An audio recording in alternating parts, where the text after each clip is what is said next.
Thank you, ladies and gentlemen.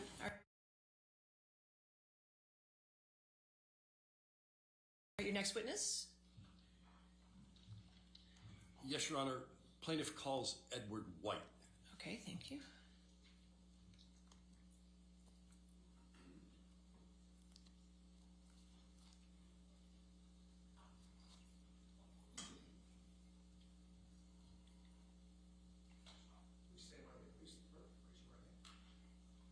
Do you solemnly swear or affirm to testify truthfully in this case on the penalty of law?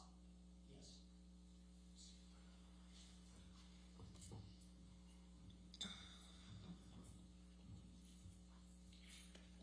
Good afternoon, sir.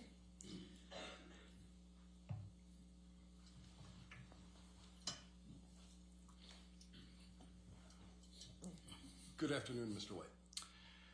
Good afternoon, Counselor. Will you state your full name for the record? Yes, Edward White. Where do you reside? Los Angeles, California. How are you employed? Many years ago, I founded Edward White & Company, Certified Public Accountants, and I am the managing and senior partner of the firm. What is a certified public accounting firm? A certified public accounting firm is authorized by a particular state, in my case, California, to audit financial information and to certify the statements related thereto. What's the nature of the work that's done at Edward White & Company? It's diversified. It includes providing tax and related compliance services, that is to do the tax returns for the client. That's both fiduciary, corporate, individual, as well as partnership work. We also are involved in providing financial statements for financial institutions and for governmental agencies. We, in addition to that, have a business management department and provide a wide variety of services in that capacity. Are you the Edward White of Edward White & Company? Yes, I am. Who do you employ? We employ a very talented group of professionals that have really amazing credentials. They have graduate degrees from NYU and USC in business administration as well as taxation. Many of my colleagues have been with the firm for over 25 years, in one case for 35 years. I'm very proud to be associated with this group of people. Who are your principal clients? We represent approximately 100 high net worth individuals and the companies that they own and operate. In addition to that, we do work for governmental agencies such as the Department of Justice, the state of Alaska, the state of California, and the city of Long Beach. What's your educational background? I started my college career utilizing the GI Bill. I served 4 years in the Air Force and was fortunate enough to have that opportunity. My undergraduate degree was in business administration, and I have a master's degree in business administration from the University of Southern California. After completing my graduate degree at USC, I took several tax classes, corporate, fiduciary, estate and gift, and subject matters such as that. Do you have any other experience with education?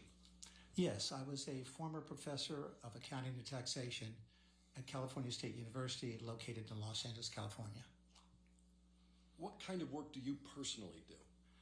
The work I do is primarily transaction-oriented.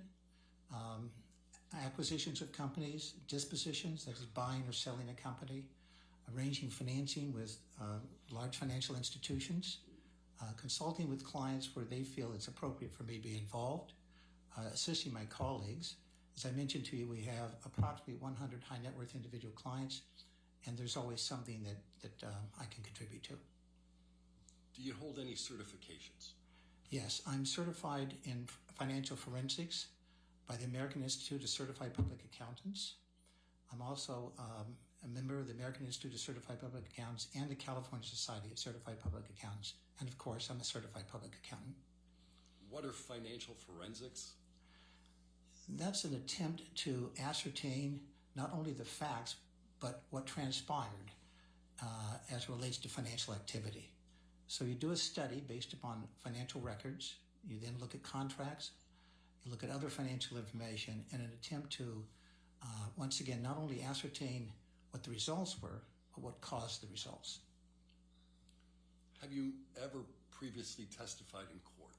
Yes, I've been accepted as an expert witness in both the California court and the federal courts, and I have testified in matters involving the Department of Justice and the FBI. Okay. Do you serve on any boards, or have you served on any boards?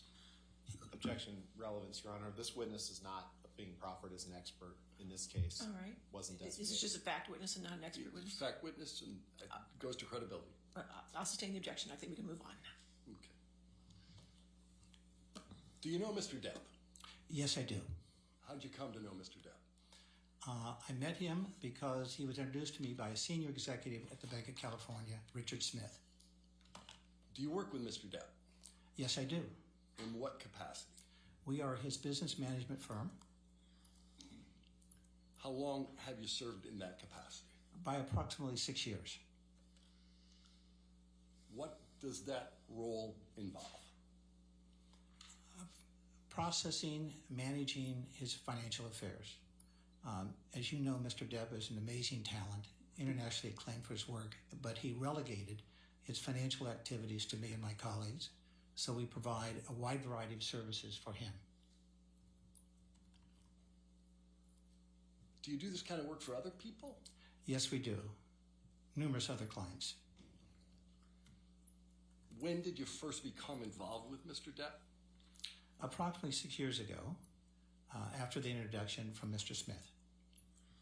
What was the nature of the work that you were to perform for him? Initially, it was to perform a forensic study, evaluate his financial affairs, and to formulate recommendations on how he could manage his affairs in a more advantageous manner. After you conducted that analysis, what did you do? I met with Mr. Depp, the purpose of which was to share with him the results of our findings and to make recommendations on how he could resolve the issues he was confronting. When was that meeting? That meeting was on April 21st, 2016. Who called the meeting? I did. I called the meeting because I felt it was appropriate to meet with Mr. Depp and to discuss his affairs and to provide him with opportunities and plans and strategies to resolve the issues he was confronting. Where was the meeting held? It was held at his offices in Los Angeles, California. Do you know approximately what time it began? It began at approximately 7:30, and my recollection is there were 7 people in attendance, including Mr. Depp and myself. Was alcohol served at the meeting? Not to my recollection. I don't recall any alcohol being consumed. Did Mr. Depp stay for the entirety of the meeting? Oh, yes. He was very interested in the contents. He asked very thoughtful questions.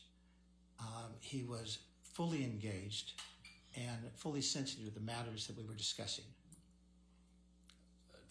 Did there come a time when Mr. Depp didn't participate in the meeting? No, he was very actively involved. He did excuse himself on 2 or 3 occasions. It was my understanding that he was going to contact Misheard and attempt to respond to her concerns and also address the fact that this was an extremely important meeting and that it involved his financial viability and that he felt it imperative to stay and address the issues I was discussing with him. When did the meeting conclude? At approximately 9:30. So it went for approximately 2 hours. At the conclusion of the meeting, what did you observe as to Mr. Depp? That he was fully engaged once again. He thanked me profusely for not only addressing the problems, but he was excited about the fact there was a strategy and plan to resolve the problems. Did he appear impaired to you in any way? No, to the contrary, I found him to be... I'm sorry, sir, there was an objection. All right, what was the objection? I'm sorry. Leading? Just I asked him for his observation as to impairment. Well, if you want to ask different, I'll sustain that objection, but you can ask another question. Did you make any observations as to Mr. Depp's potential impairment? It was readily apparent to me that he was actively involved in the conversation He asked very thoughtful and prudent questions. He was genuinely interested, and once again, when he left, he thanked me profusely for not only addressing the issues, but formulating a strategy and plan to resolve them in a successful manner. Did you play any role on Mr. Depp's behalf with respect to the dissolution of his marriage to Ms. Heard? Yes, I was actively involved in negotiations of the separation and the marriage dissolve. What role did you play in those negotiations? Well, in my capacity as his business manager, I understood his financial capacity and the tax implications associated with it. So I was actively involved in addressing those issues as they were forthcoming from counsel. You mentioned tax implications. What are you talking about there? Excuse me? I think you just mentioned tax implications. What are you talking about there? Well, what I was talking about is that when Ms. Heard began the negotiations, she was asking for approximately $4 million. That Objection, balance Your Honor. then was Foundation, increased. Hearsay. Lack foundation. Hearsay. These are requests made by Ms. Heard and her counsel in a conversation, in communications. Here, you want to approach for a minute? Certainly.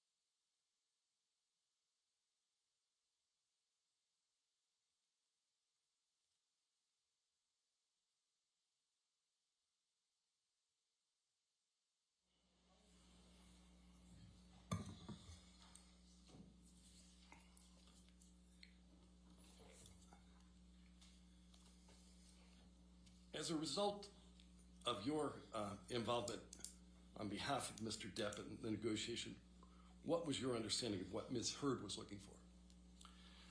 She initially was looking for a consideration of $4 million, but her demand continually increased.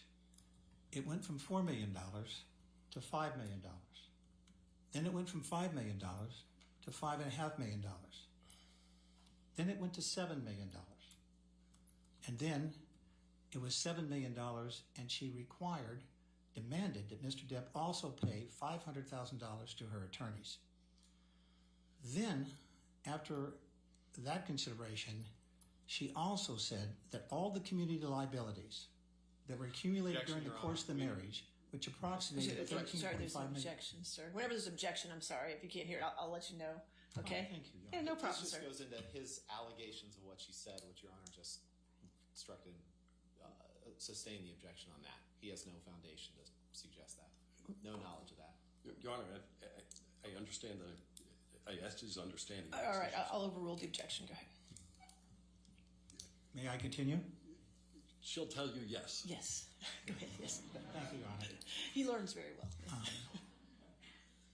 So the next demand was that all of the community liabilities that were unresolved, approximately $13.5 million, that Mr. Depp had to pay those liabilities in its entirety. So at that point, she was demanding $14,250,000 of consideration, and then it got worse. The next demand was that all of this consideration be paid to her free of taxation. And counselor, for him to pay $14,250,000 to Miss Heard, that would require him to earn approximately Objection, Your Honor. $30 This million. is so far beyond the scope, so far beyond his foundation of what was discussed. All right, I'll sustain that last answer. All right. Next question. Did you make a proposal as to how payments would be made to Ms. Heard? Yes, I did, and they were initially contemplated to be paid directly to the charities. The Children's Hospital of Los Angeles, for the benefit of the children who required severe medical service, and to the ACLU. During the course of the negotiations, one of the demands, because the contract changed, was that the payments be made directly to Misheard. Did you have any personal involvement with either the ACLU or the Children's Hospital? Yes, I did. What was that? Mr. Depp directed me to issue two $100,000 checks directly to the Children's Hospital Los Angeles. I knew that he was involved and supported their efforts and appreciated his service. In addition to that, he directed me to contribute $100,000 to ACLU. In accordance with his instructions, my colleagues drafted the checks, I executed them, and they were delivered to the two charities. Did you continue making payments to either of those charities on Ms. Heard's behalf?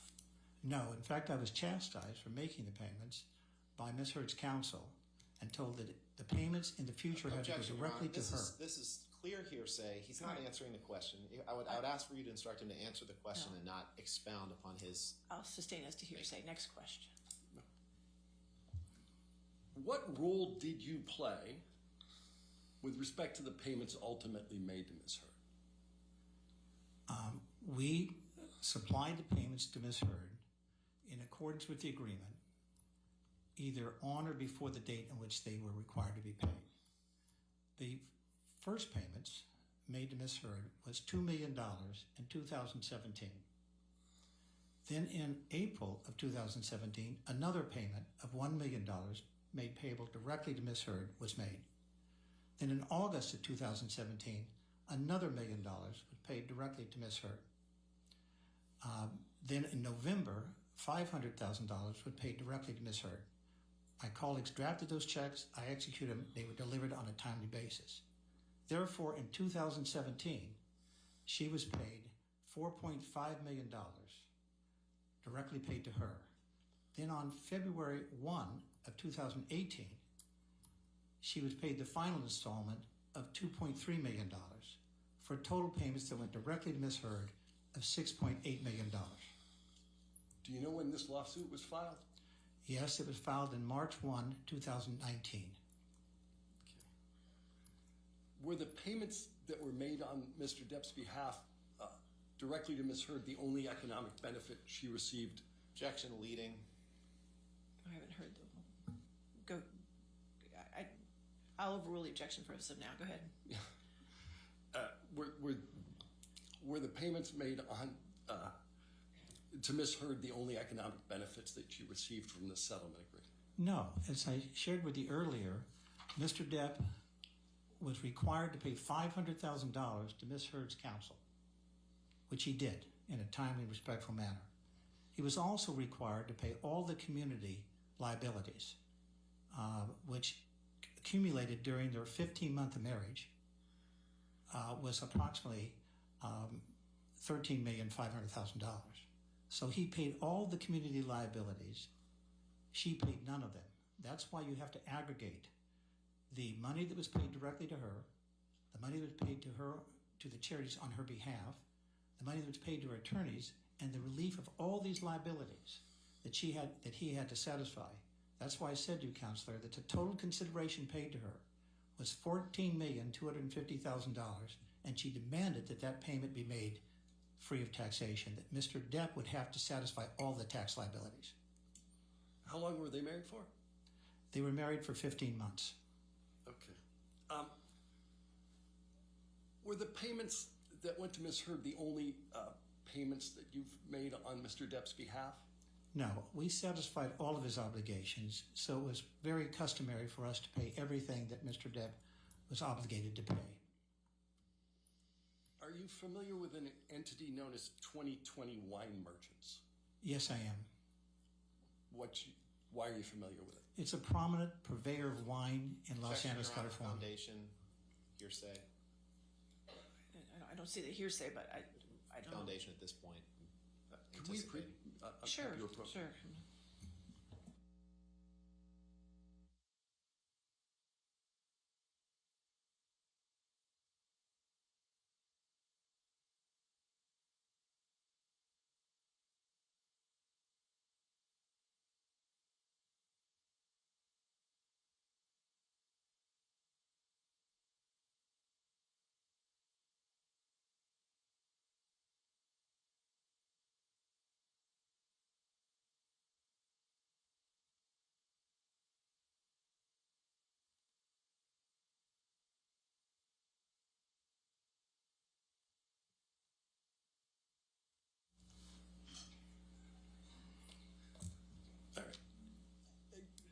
where we left off is I asked you, how were you familiar with 2020 wine merchants? And if that's not what I asked you, that's what I'm asking you now.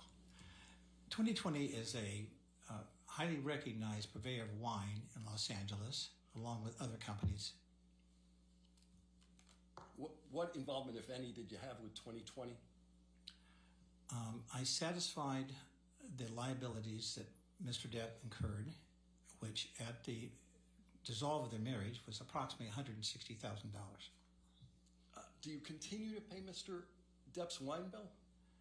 Yes, I do. We pay all of his obligations, but his wine bill has shrunk to virtually zero because he does not consume that much in the way of wine. He's made a few gifts around Christmas time, but his wine bill has gone to virtually zero. Are you familiar with a Spanish wine known as Vega Sicilia? Yes. How are you familiar with that? I know that it is a very expensive wine, and that I know that Misheard enjoyed drinking the wine. How much does it cost? The cost of the wine is approximately $500 a bottle. Were you ultimately charged with paying for the wine that was served on at the birthday party on April 21, 2016? Yes, I was. We rendered the Objection, payment for that foundation. balance. Excuse me. I'll overrule the objection. That's fine. How many bottles of Vega Sicilia were served? At Miss Heard's request, she ordered 5 bottles of the wine and 8 bottles of other wine, so a total of 13 bottles of wine. Thank you, Mr. White. I have no other questions All of right, this witness at this time. Cross-examination. Thank you, Your Honor. Good afternoon, Mr. White. Good afternoon, Counselor. Your firm has been paid millions of dollars by Mr. Depp and his companies since you were first retained in 2016, correct? Correct? And in fact, you're being paid for the time that you're sitting on that witness stand today, aren't you? No. Well, you charge the time that you spent in connection with legal proceedings in this case, correct? That's correct, but I charge for my time. Yeah.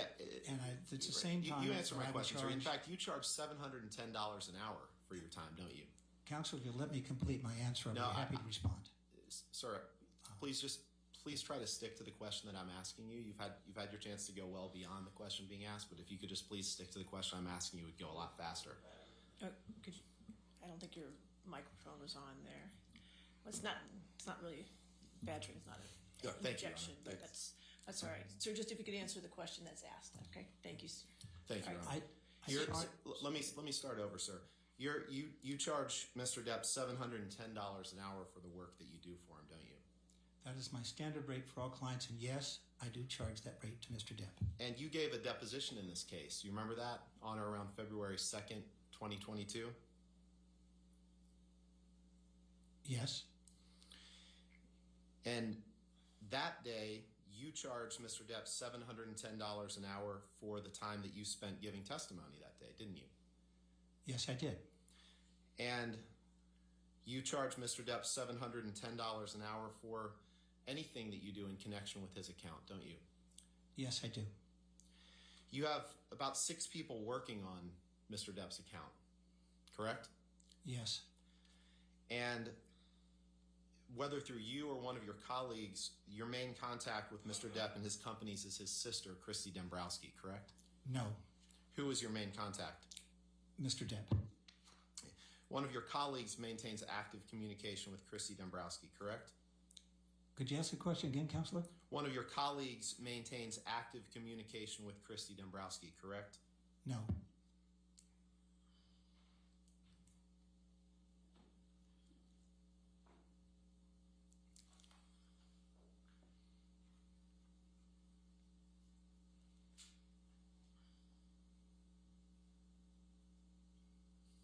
May I approach, Your Honor? All right. Yes, sir.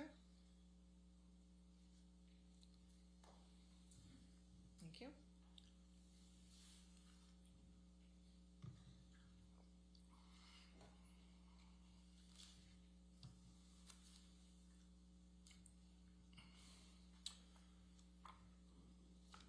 Mr. White, I've handed you the transcript from your deposition that you gave in this case on February 2nd, 2022. You remember that? We did it over Zoom? Yes, I do. Okay. And you swore to tell the truth in that deposition as best you can, correct? Yes. Okay. Can you turn to page 116 of your deposition transcript? Certainly.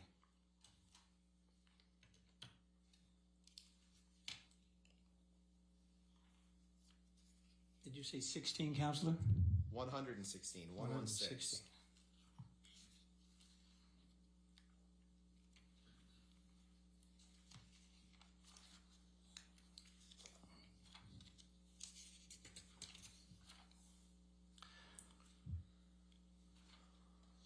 Okay, I have it. And now you just answered no to my question about your colleagues maintaining communication with Christy Dombrowski, but at your deposition just 2 months ago on line 11 of page 116, the question is, what about Christy Dombrowski? The answer that you gave is, I do not. I haven't spoken to Christy in some time. One of my colleagues probably maintains an active basis of communications between her and our firm. Did I read that right?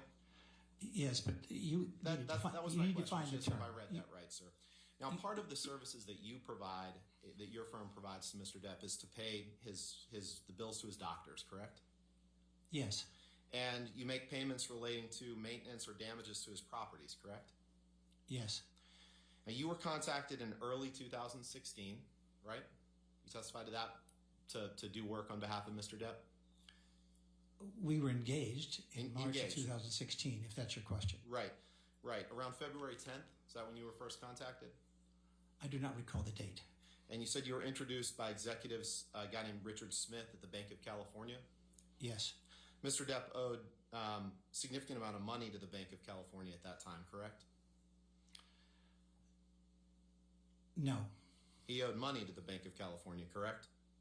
I do not recall that he had an active indebtedness with the Bank of California. He had other commercial loans, but not with the Bank of California. And after you were brought on, you developed an understanding that Mr. Depp's financial status was very challenging, correct? It was challenging, but we had an ability to resolve the problems if they were properly addressed. He had liquidity problems, right? He had substantial assets in excess of his liabilities, but he had short-term obligations that needed to be satisfied. Let me just ask that again. At the time that you were brought on, he had liquidity problems, correct? Can you define liquidity for me? I'm asking you. At the time he was brought on, he had liquidity problems, correct? I would define the term liquidity as where the short-term assets are less than the short-term liabilities. And if that's how you define liquidity, I would agree. In layman's terms that I can understand, because I don't speak all the kind of business school terms that you speak, he didn't have enough money at the time, correct? He was spending more than he was bringing in, correct? Yes, And you gave him advice about how he could hopefully get out of that problem, correct? yes, Okay. And just to be clear, Mr. White, because you've testified to some degree of knowledge about wine that you allege that Misheard requested, so you seem to have some knowledge of Mr. Depp's spending. Misheard didn't buy any of the dozens of properties that Mr. Depp owned, correct? correct. He owned the assets prior to their marriage. She didn't pay $5 million to blast Hunter Thompson's ashes out of a cannon, did she? Not to my knowledge. She didn't buy a yacht that she couldn't afford and then have to sell it to J.K. Rowling, did she? Not to my knowledge. Now let's talk about that meeting on April 21st, 2016. You said the meeting started at about 7:30 p.m. Yes, and lasted till maybe 9:30. Is that right? yes. And you have no idea, no personal knowledge where Mr. Depp went after he left that meeting, do you? That is correct. I did not go with him. I went home. And at that meeting, Mr. Depp was given some catastrophic news about his business, correct? He was given news that he needed to address a number of financial issues, but I had a strategy and plan to fully resolve them. That news that he was given that night was catastrophic, wasn't it? No.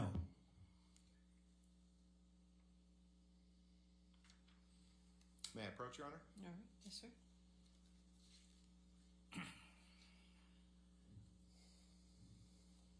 Thank you.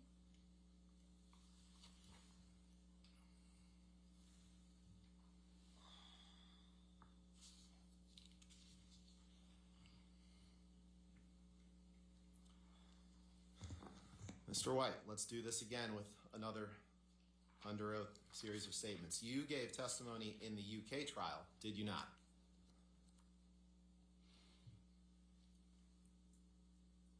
Yes. And that testimony was under oath, correct? Yes. All right. And in front of you, I have your testimony from the UK trial, and you gave that testimony on behalf of Mr. Depp, correct? I gave it honestly. Okay. You gave it on behalf of Mr. Depp, correct? You were one of his witnesses called. That is correct. Okay. Can you please turn to page 865?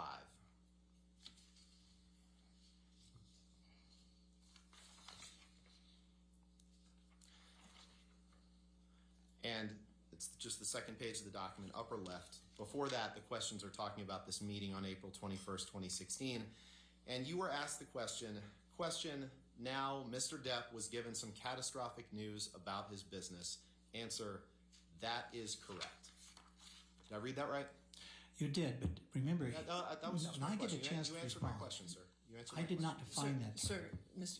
You'll have a chance. The attorney will get back up and redirect you, okay? So if you could just answer his question, that's fine.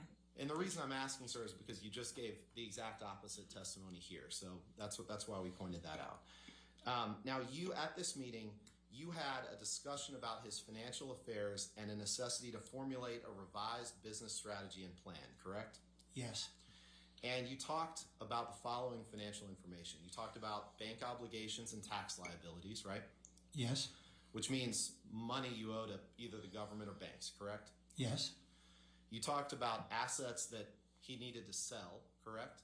Yes. Properties and things like that he needed to sell to generate money. Correct. You talked about ways to reduce spending, correct? Yes.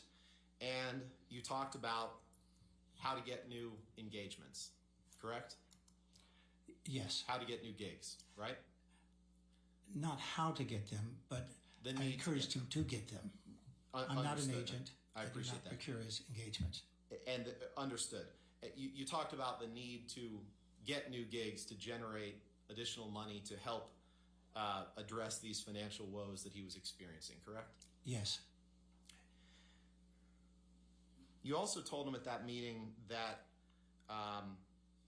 his taxes, he hadn't paid taxes in years, correct? No, that's not correct. That he had not paid any taxes in years is not correct. That he was significantly delinquent in federal tax obligations dating back years, correct?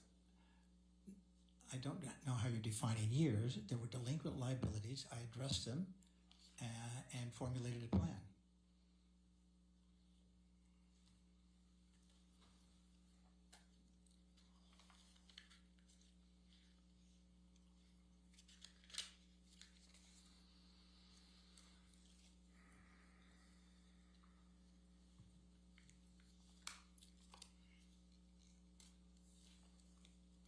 And you talked about the significant delinquent tax liabilities that would run into the millions of dollars for taxes unpaid, correct?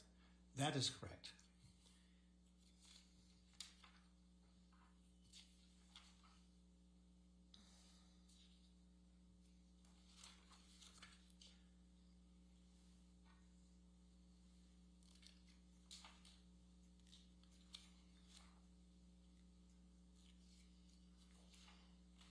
And so after receiving this catastrophic news, as we discussed, you have no idea where Mr. Depp went when he walked out of the doors of his office, correct?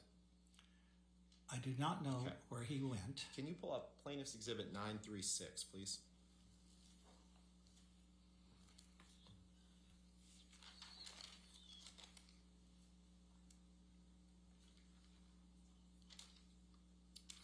And Mr. White, I'm not gonna. This is a long document that we can scroll through. But what I'll represent to you, and Michelle can sort of scroll down, is that these appear to be Mr. Depp's tax returns for Mr. Depp and his companies from 2009 to 2019. Do you see that? Yes. And these are returns as part of your role as his CPA firm now, his business manager firm now. Your firm prepares these tax returns, correct? Yes. And you maintain these tax returns in the ordinary course of your business, correct? That is correct. Your Honor, I know there's going to be plenty of redaction to do, but I just would like to move these into evidence. I don't plan to publish them or anything at this point. Objection, Your Honor. You want to approach? Sure.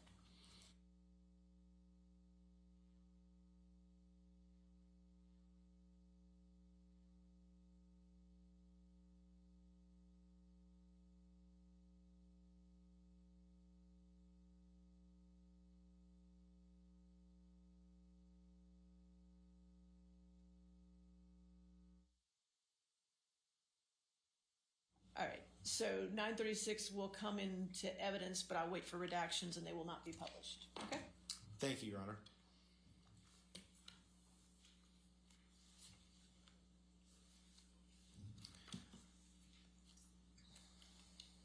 Now, Mr. White, you understood that Mr. Depp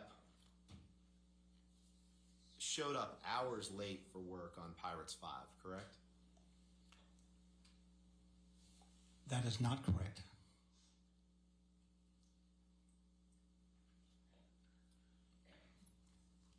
Are you familiar with Tracy Jacobs? Yes. That's Mr. Depp's former agent, correct? Yes.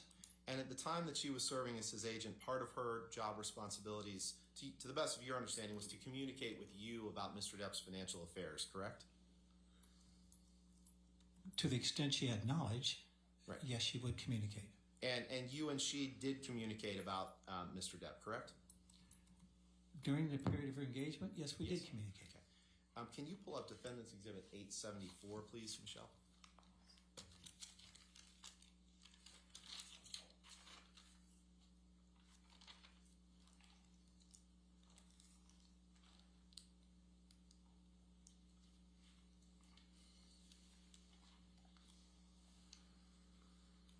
Mr. White, do you see here this text exchange between you and Tracy Jacobs? Yes. And your texts are in white and Miss Jacobs are in blue, correct? Yes.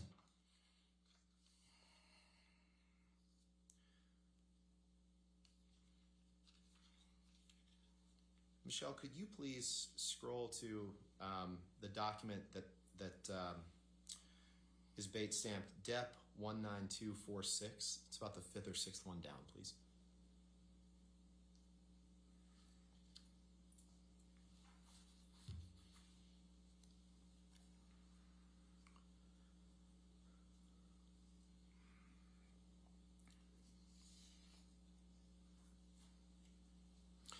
Mr. White, do you see here the third text down from Tracy Jacobs to you saying, thanks, I got a call from Disney last week saying he showed up 5 hours Objection, Your late Honor, for hearsay. ER.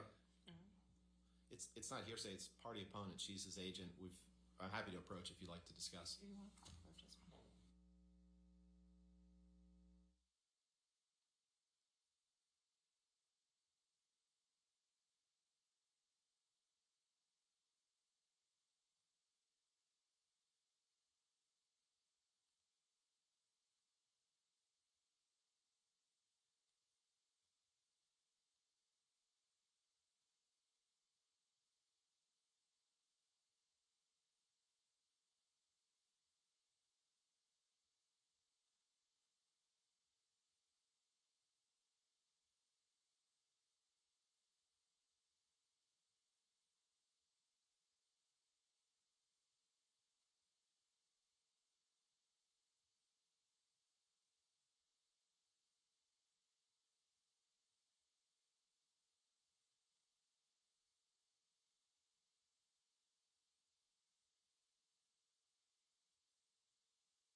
Mr. White, we just saw the text that I started reading. Do you remember that text? Yes. Okay, we're just gonna show you and move for admission of that page of the document with that text. So I just wanted, since you won't see anything else, I just wanted you to orient yourself that is the text that we were just reading. Okay. Fine. All right. That page or that text? They're going to redact it, just that one text. Thank you.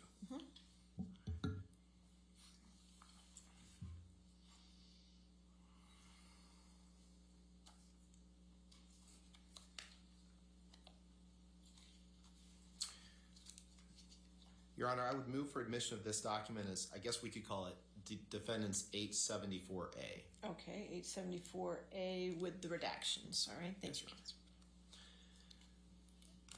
Mr. White, you just testified a few minutes ago that you didn't have any understanding of Mr. Depp showing up late for work on Pirates 5, but in fact, you received this text from Tracy Jacobs that says, "Thanks. I got a call from Disney last week saying he showed up 5 hours late for ADR work in London for Pirates 5. I really need to speak to him before he starts work on his next project in LA." Did I read that right? Permission to publish this, Your Honor? Oh, yes, I'm sorry. Thank you. Do you want me to respond? I just wanted to ask you if I read that right, that you received this text message saying in part, "I got a call from Disney last week saying he showed up 5 hours late for ADR work in London for Pirates 5. I really need to speak to him before he starts work on this next project in LA." Did I read that right? I believe you read it right. Thank you. Now, at some point you became familiar. You can go ahead and take that down, please. Thank you. At some point you became familiar, as you testified, with what Amber planned to do with money that she got from Mr. Depp in the divorce, correct? It was the understanding from the beginning the money would be contributed to charities. To two charities, to the Contracts were drafted in that manner. Children's Hospital of LA and the ACLU, correct? That is correct. And as we discussed, you wrote checks to those two organizations that were part of Mr. Depp's divorce payment, but they were just sent directly to those organizations, correct? Yes. Can you please pull up Defendant's Exhibit 1639? Actually, let's do Defendant's Exhibit. Yeah, we'll do 1639. Thanks.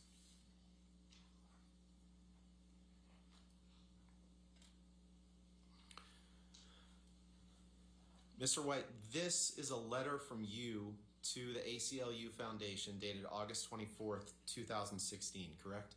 Yes. And as part of your work for your 100 or so high-profile, high-net-worth clients, you've helped clients set up pledged contributions to charities before, correct? Yes. And sometimes those payments are made over a period of time, correct? Yes. Charitable donations aren't always paid at once, correct? That is correct. And when you make payments on behalf of your clients to charities, is it customary for you to send a cover letter like this? In some instances, yes. In some instances, no. Okay. But in all instances, that there is a signed agreement and an understanding of when the payments will be made. Sir, that wasn't my question. My question was just, is it customary for you to send a letter like this? And I think you've answered that. And so when you send letters like this on behalf of your clients, do you prepare such letters in the ordinary course of your business? In some instances, yes. And in the instances in which you prepare those letters, do you then maintain those letters in the ordinary course of your business? Yes. Your Honor, I'd move for admission of Defendant's Exhibit 1639. Any objection? No. All right, 1639 in evidence, and you can publish it to the jury. Thank you. And Michelle, if you could please just scroll through, Mr. White, I just want you to see there's the letter here. We'll come back to the letter. And then there's the check that you're making out to the ACLU. Then there's, I guess, the envelope or something, right? Correct. Okay. You can go back to the letter, please. So in this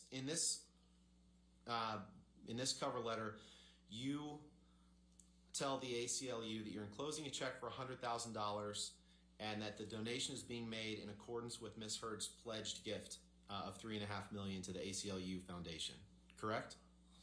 Yes.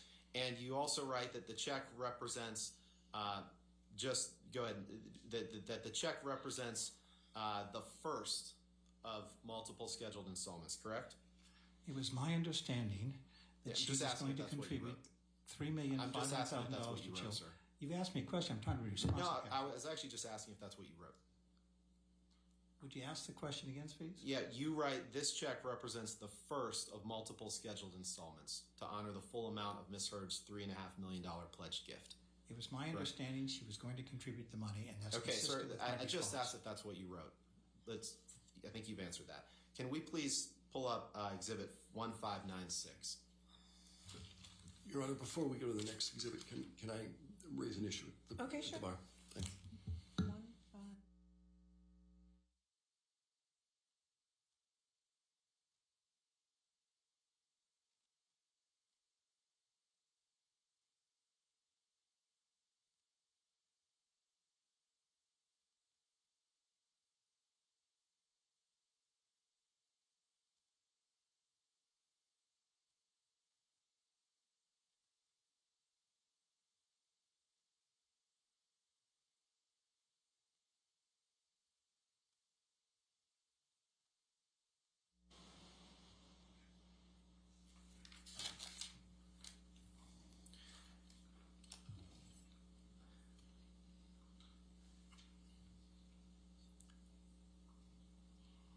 Mr. White, is this a letter similar to what we just looked at for the ACLU, a letter that you wrote that accompanied the check that you sent to the Children's Hospital of Los Angeles Foundation? Yes.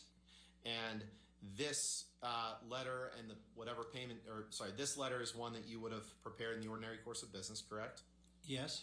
And you would have maintained this letter in the ordinary course of business, correct? Yes. Your Honor, I move for the admission of Exhibit 1596. All right, 1596 in evidence. You can publish it to the jury. And Mr. White, this letter also says at the bottom that it represents, the check that accompanies this letter represents the first of multiple scheduled installments to honor the full amount of Misheard's $3.5 million pledged gift, correct? When I composed a letter, that was my understanding that she was going to give $3.5 million Sir, to charity. you're really not answering my question. My question was simply, I understand that you want to speak your own narrative here, but my question was simply that this letter says that this check represents the first of multiple scheduled installments to honor the full amount of Misheard's $3.5 million pledged gift, correct? We can both read the letter, and the answer is yes. Thank you, sir. Now, you hosted a dinner with Mr. Depp and Adam Waldman in 2016, correct? I do recall that. And that was the first time that Mr. Depp had been introduced to Mr. Waldman, correct? I do not know that. Be factual. Now, you are not an expert on California divorce law, right? Correct. And you're not an expert on the division of marital property in California, correct? I'm not an expert, but I've been actively involved in numerous cases involving the disillusionment of marriage and the related proceeds are distributed to each respective party.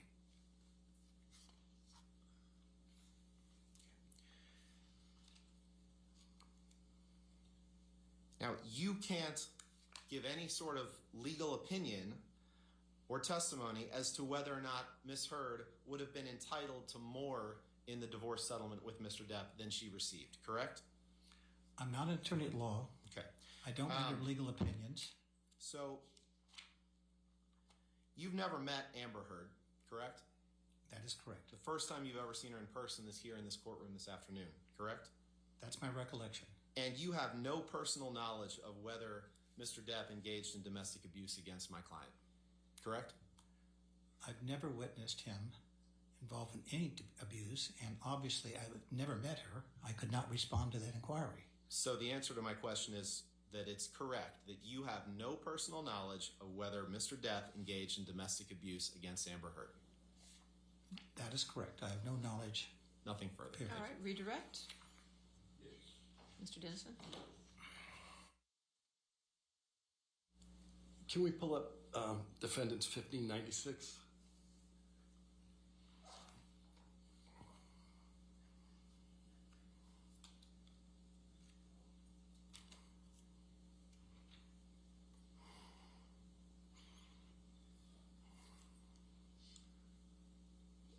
Sir, could you read the last line of your letter? This check represents the first of multiple scheduled installments to honor the full amount of Misheard's $3.5 million pledged gift. What was the schedule for those payments? They were scheduled. I don't know the schedule because I don't have a copy of any pledge that she made, if that's your question. Okay, thank you very much. One more question. Has Mr. Depp paid all his taxes? Yes, he has. He's fully current with all of his federal, foreign, and state tax obligations. Thank you. All right, no further questions, Mr. Dennison? No further questions. All right, is this witness subject to recall? No. No? All right, Mr. White, you're free to go. Thank you, sir. Just be very careful stepping down there, okay? Thank you, Your Honor. Thank you. Have a good day. All right, your next witness is remote witness, correct? Yes. All right. Let me just give him wait a moment. Your Honor, may we just ask what witness they plan to call? I see a Mr. Connolly in the lobby, so I'm assuming that must be the one. Okay, good. Good. I'm glad we got that one. All right.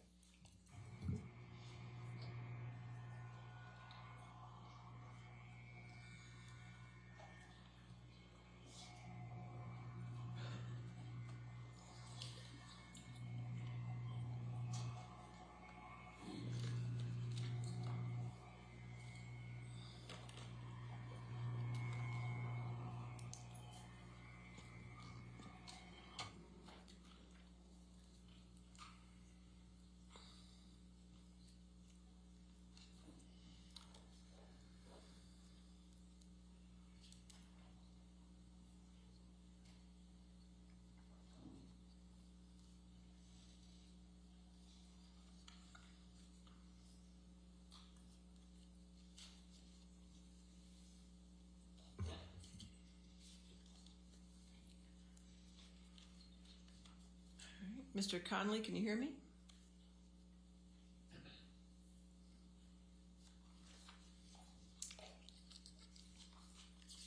Hello.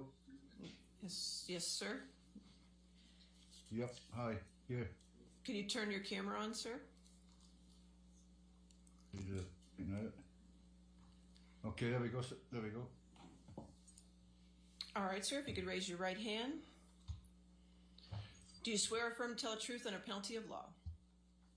I do. All right. All right, and good afternoon, Mr. Connolly. Good afternoon. And would you please state your full name for the record?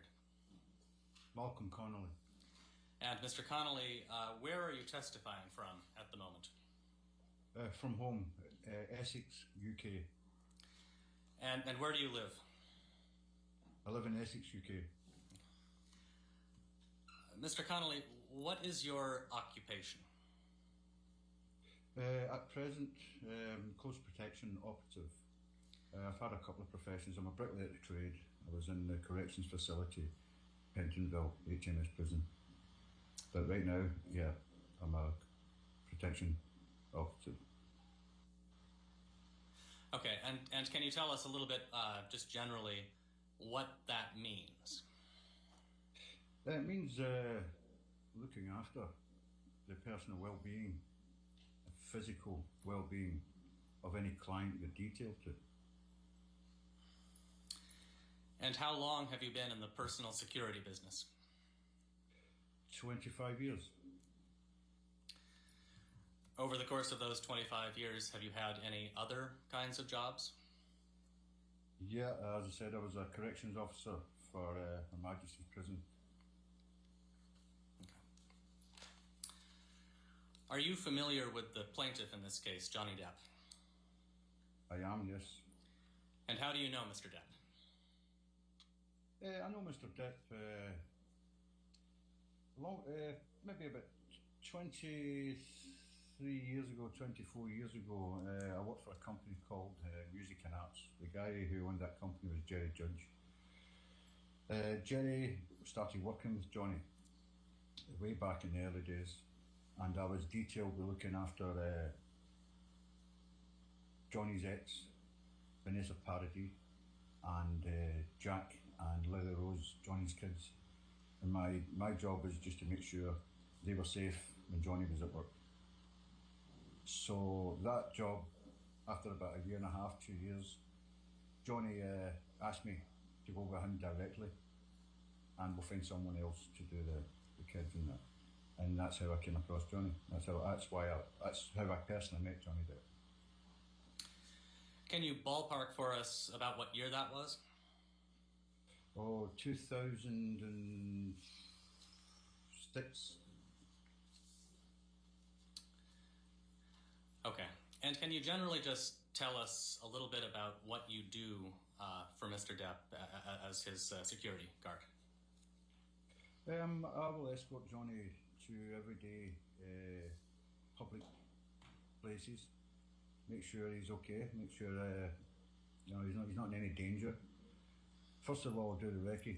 You go along first. There's usually a two-man team. It's a two-man detail. You go along, do your recce, make sure all the ins and outs are sorted. No compromises.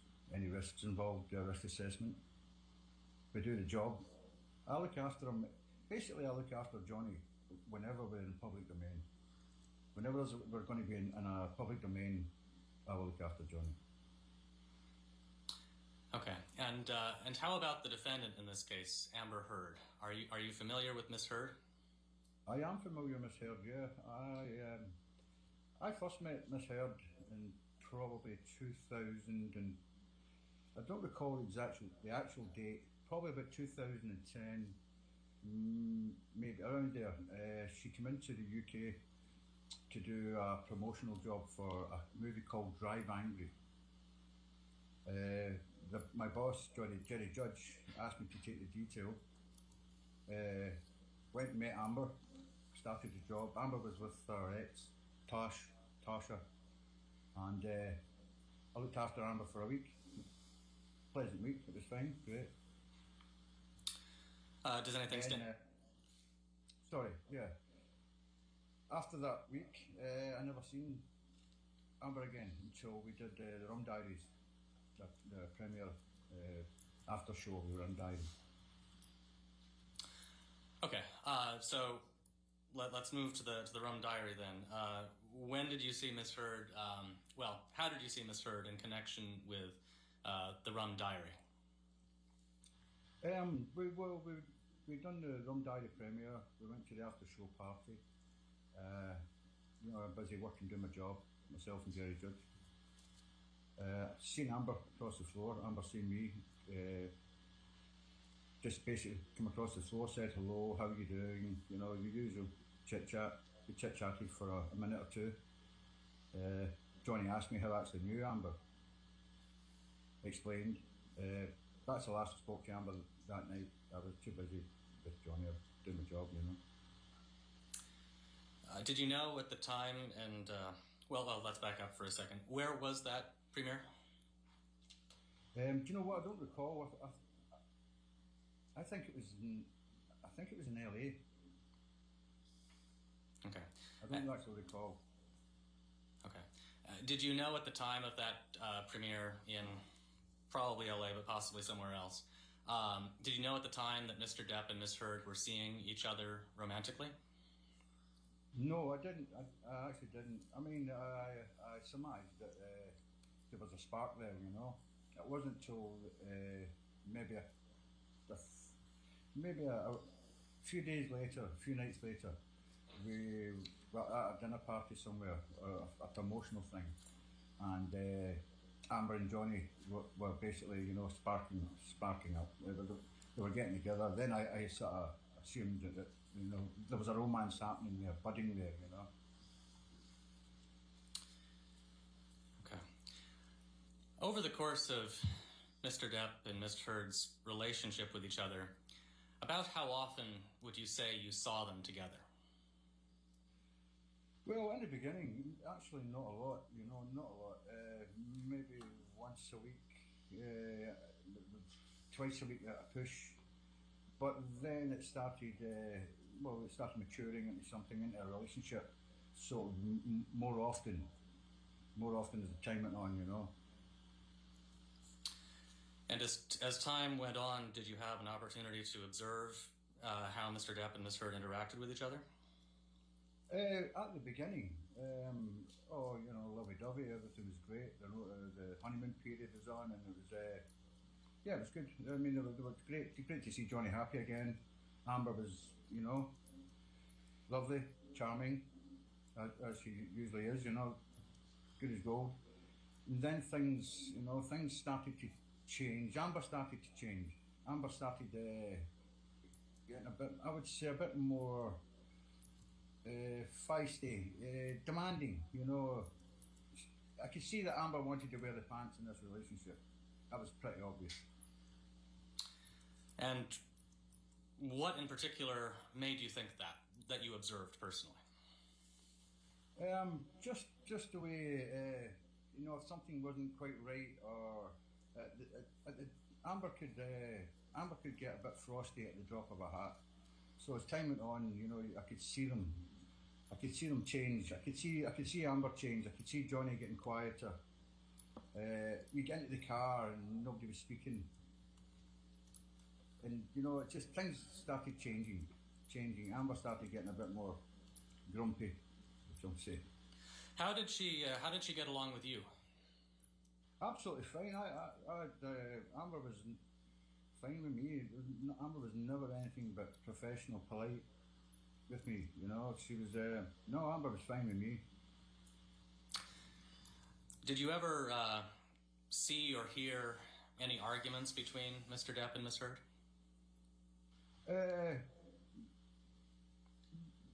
When you say see, I heard. I could hear at times in certain accommodations we were staying at. I could hear Amber, screaming. I could hear shouting and bawling, and I could hear it going on. Yeah, but I wasn't there every single night. When we're working in the UK, there's nights maybe I'd get home because Jerry would be there. But I did hear. Yeah, definitely for a fact. I could hear sometimes the shouting and bawling.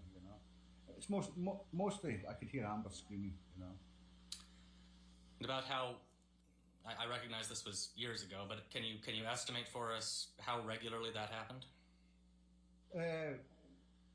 I can't say regularly. I can't say it was like every day, but it got more regular. It got more often than not.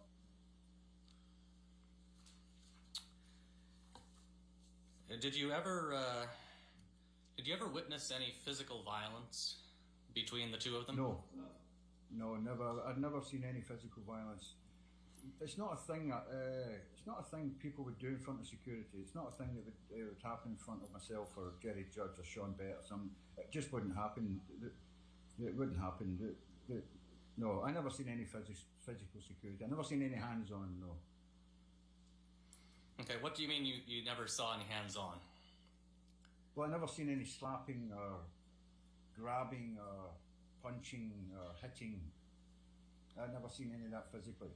I'll tell you what, there was an instance, maybe two incidents that come to my mind. One incident was on a private plane. I can't recall if it was a domestic flight or an international flight. I'm sitting, Johnny and Amber, or Johnny, whoever he's flying with, will sit up at the foretable. There's a foretable up aft, and myself and my colleagues, we'll sit down the forward end of the plane. So I usually look up the fuselage that way, with my back to the nose. Amber had her back to me, Johnny sitting across the table, and there's a bit of bickering going on. I can't hear because, you talk about jet craft. I can't actually hear, and it's more animated than verbal. And I see a lighter, a plastic lighter, bounce off his chest. Boom, bounce off his chest. So right away I think, well, this is going to escalate. It's either going to go one way or the other. I don't think it came to much. I remember Johnny just sort of, smirking and looking away as if to say, well, what is that? It kind of attitude, And Johnny tips his hat, puts his head against the window, and whoa, I'm out, Another time, I was at the loft apartment. I was in the security room in the loft apartments with a security guard called. Do you know what? I can't recall if it was Sean Bett or a guy called Donovan. Anyway, I got the text.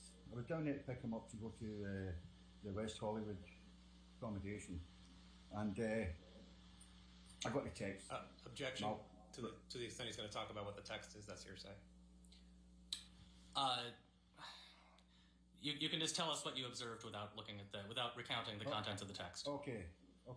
I'm instructed to go and get Johnny, and because we're leaving.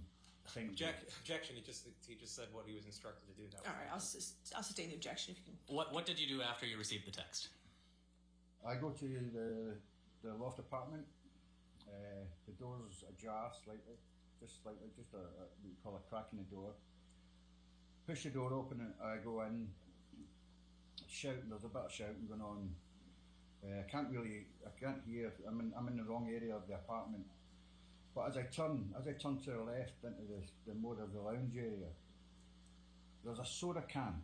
I don't know if it's a Coca-Cola or a Sprite or I don't know what it was. But it's launched from the mezzanine, and Johnny's had this huge TV, the biggest TV I've ever seen. In fact, but this. And it's on this mechanical arm, which is an actual piece of artwork that Johnny had got commissioned. And anyway, this big mechanical arm holds this TV. So this can of pop, you're going to call it pop, smashes on that, but by force, let me add, because it made a bang, boom. And all I can hear is it spraying all over the place. Johnny has already got his jacket on and a bag over his shoulder. That's why he's called me in, because we're leaving. I just pick up the other bags, put my hand through Johnny's arm and say, right, boss, we're leaving. We walk out the door. And we go halfway to the West Hollywood. Johnny's already calmed down, he's like, oh, man, can you... Objection to the extent he's talking about what Mr. Depp is saying. All right, I'll sustain that objection. Continue. If you have, I think we can move on. Okay, Yeah. all right. Next question. Just to clarify, Mr. Connolly, when the soda can was launched from the mezzanine, where was Mr. Depp in relation to where the soda can landed? Probably 10 feet. Maybe 10 feet back from that. 10 feet back from that. Okay, and just to make sure we're on the same page, when you refer to the loft apartments, what are you referring to? The downtown LA Eastern Building. Okay. What was your... Did you form any understanding as to where... as to who had thrown the soda can? Objection, speculation. No. Okay. Oh, hold on, sir. Speculation, foundation. I'm just asking if you formed an understanding, and he can state the basis for that if he did. Wait, if you want to lay a foundation. Did you to your knowledge, was Misheard present in the apartment at the time? Objection leading. Yes. I'll allow I could it. hear her.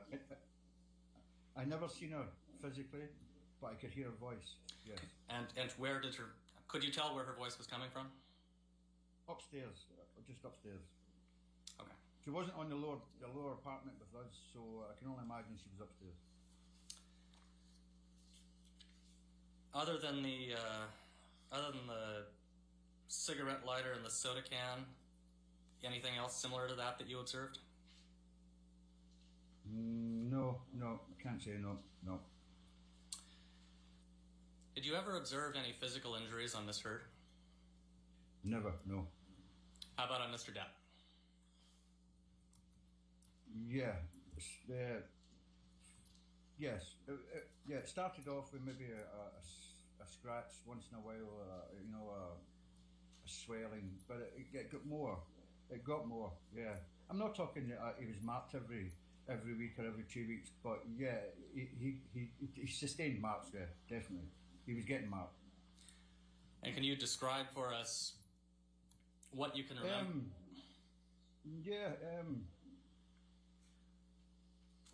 Objection, Your Honor. Can we Any present approach service. Okay, for a minute? all right, hold on, Mr. Connolly, for a minute.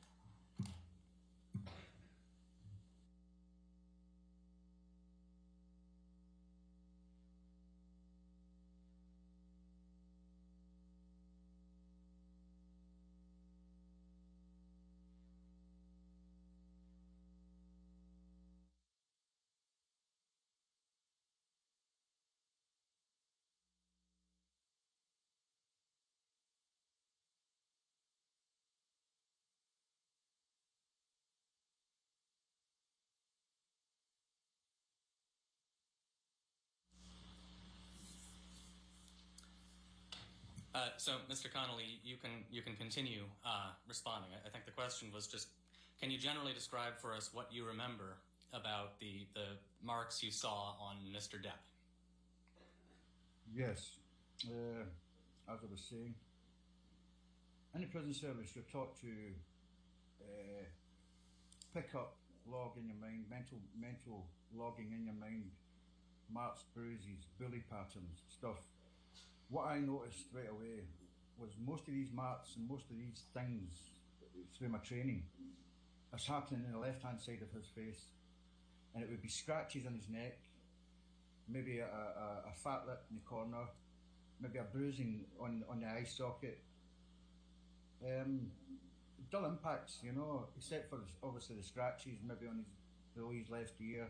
Sometimes it'd be two marks, 2 lines, 2 trams, 1. Yeah, yeah. And it was getting more regular. As I say, not every week, but it was definitely happening. Yeah. Can we see Plaintiff's Exhibit 162, please?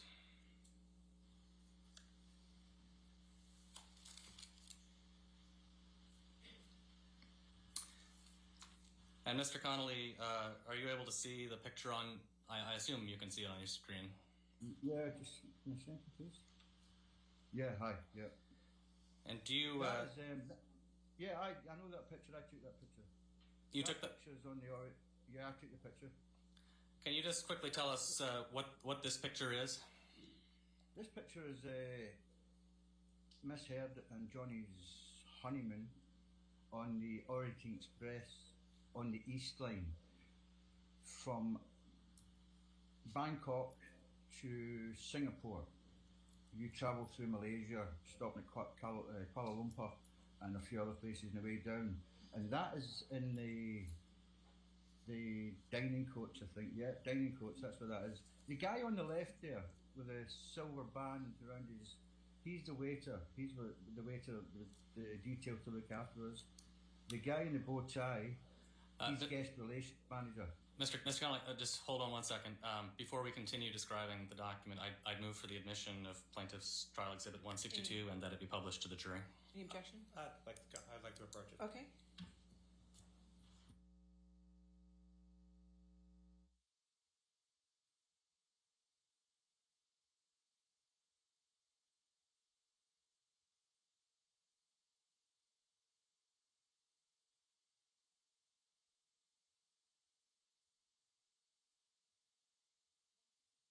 You can publish it.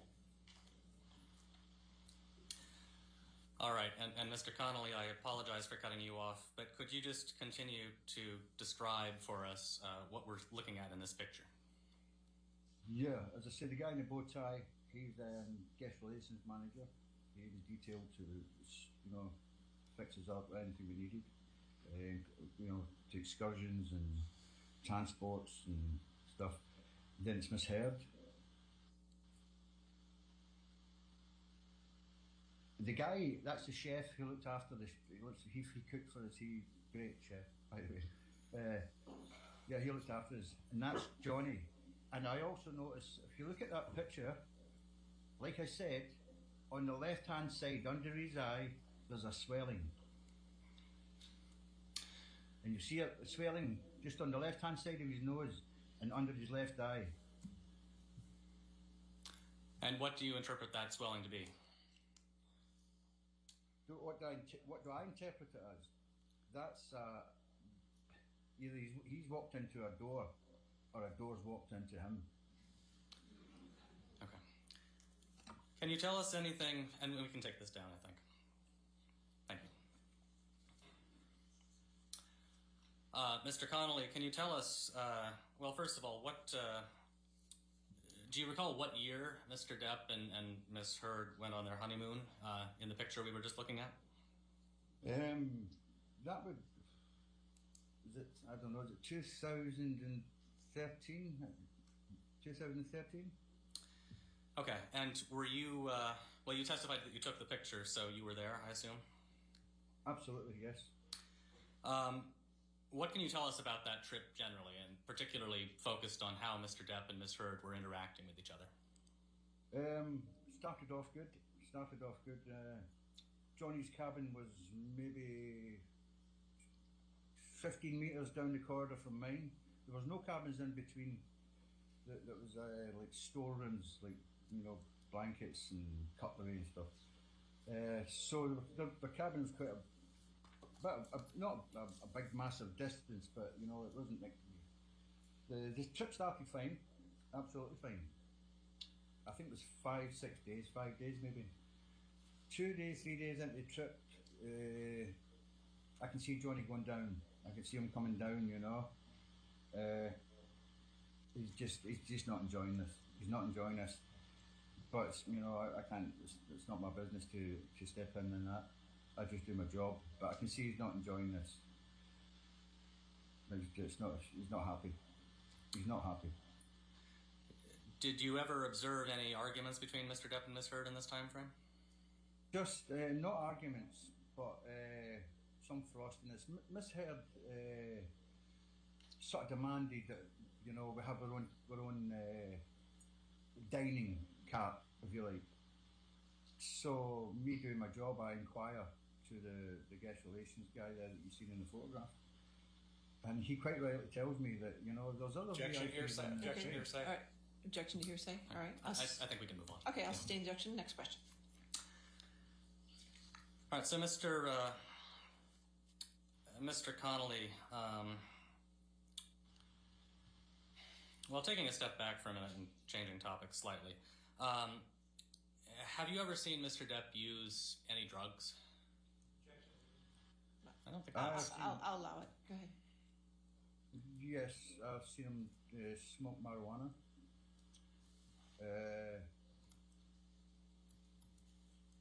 I had my suspicions. I have my suspicions that when he goes off to the bathroom, he probably does a bit of cocaine. I've never seen him do it. As Mr. Depp would never do a line or anything of cocaine in front of me, or Jerry Judge, or Sean Bett, or anybody. Johnny Depp would never compromise my license, my position, and embarrass me like that. It wouldn't happen. So, to answer to your question, I've seen him smoke weed, yes. You noticed any particular...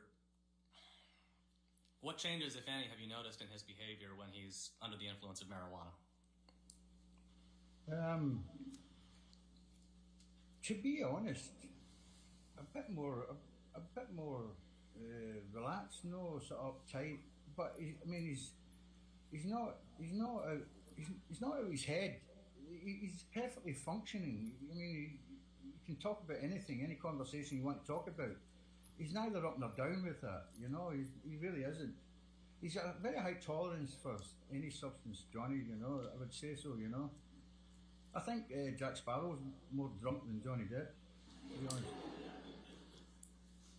So okay, so that's marijuana. What about alcohol? Same question. He used to like a wine, and the last I would say the last couple of years that's dropped drastically as well. It's in my last year with Johnny, it's quite actually rare now. It's not rare, but He's not a big boozer now. He's not a boozer now. You know, he's not. And he was never out his head in wine. He was never, you know. I think I've seen drunk in the 20 odd years I've been with Johnny. I think I've seen him drunk twice. But when I say drunk, I mean drunk. Other than that, there's not a lot of difference in Johnny's demeanour or behaviour. Well, he's drinking alcohol or smoking weed, you know. Okay. And finally, same question for the time periods when you formed the suspicion that he was under the influence of cocaine. Sorry, what was that? Sorry, could you ask me that again? What changes in his behavior, if any, did you observe on those occasions when you suspected but didn't know for sure that he was under the influence of cocaine? Well, again, due to the training I had in, you know, the HMP prison service, he just seemed a bit more, I don't know, happier, up, not so down, you know. But I wouldn't say he's not leaping around kicking his heels or anything. You know, he pick his guitar up and then he gets right into his guitar, and there's no major changes really. You know, he's fine. You know. Okay. Now you mentioned you traveled with Mr. Depp and Misheard on their honeymoon on the Orient Express. Where else have you traveled with them? Well, all over the world, Japan, China, Germany. I've been all over the States. Went to an interesting place, Hicksville. That's an interesting story. Yeah, all over the world. Australia. Went to Australia. As far away as that. And let's take that one at a time. Hicksville, you said? Yeah, Hicksville. Yeah, it's a funky. I remember Hicksville because it was it's a real funky place, you know. With Amber and Johnny, they've decided they're going to go to Hicksville for you know, a day and a night, I think it was. So we all off the trot. Amber and her friends all head off, and well, Amber travelled with Johnny, but our friends all head off. I followed. Johnny wanted to drive his own. They got a beautiful big customised Plymouth. I think it's a 58 or 50. I don't, not an expert, but they had customised. So he wanted to drive this car. Myself and his assistant at the time, Nathan Holmes, we use another of Johnny's cars, and we follow behind. We get to Joshua Tree, Hicksville. Stunning as you can imagine, but it's done in a very funky theme. All the caravans are different themes. You know, like mine was an old railway caboose with the old fairground fortune teller head that turns around and stuff. All that kind of stuff. Johnny's and Amber's caravan were maybe about 15 metres from mine, maybe 20 metres. And that was done in like the 1950s style, you know, like kitschy 1950s kind of thing. And the rest of the caravans were all, you know, like zombies coming out the ground, and it's craziness. Anyway, we go there. There's a lot of booze. All the booze comes up. Party starts. Well, sort of sitting around in the sun, messing around. Party starts. So there's loads of booze and weed, and I think there's mushrooms. Some psychedelic mushrooms, or whatever, that's going around. But the night gets a bit ruined as I'm watching exactly what's all happening. Everybody's happy, you know, Johnny, Amber, everybody's happy. As I'm watching what's happening, I can see Johnny and Amber getting a bit animated. And they were probably about maybe 25 feet from me. So I approach. And I've been working with Johnny that long. I don't have to really say anything. I only have to look at his face. And Johnny can talk to me through his face. He doesn't need to say a word. So I know what's happening. So, like, and I say in a low voice, guys, let's keep this private. Let's start walking towards the caravan. Let's take this away from here. As I'm walking ahead, just going ahead, I can hear sort of bickering behind me. Johnny's trying to talk in his low tone, keep things a bit quiet. But Amber's getting a bit more loud, a bit more narky, So anyway, I get them to the caravan, I put them inside, and I go to my caravan. That's it. Don't hear anything, don't see anything until the next morning. We sit around the pool, a couple of hours, and we head back to LA. What prompted you to... Mr. Monos, before you, do you have a lot of direct still left in this matter?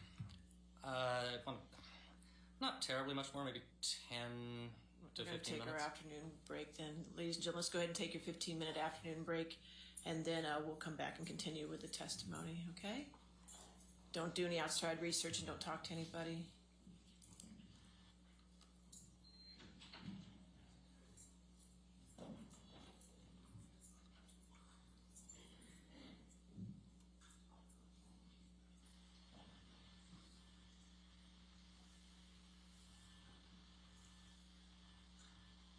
All right, Mr. Connolly, I'm going to put you in the lobby for our break, okay? I'm going to come back and put you back in about 4:20 our time, okay? In about 17 minutes, okay, sir? All right, just don't discuss your All right, just don't discuss your testimony with anybody till then, okay? Okay, thank you. All right, thank you.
ready for the jury?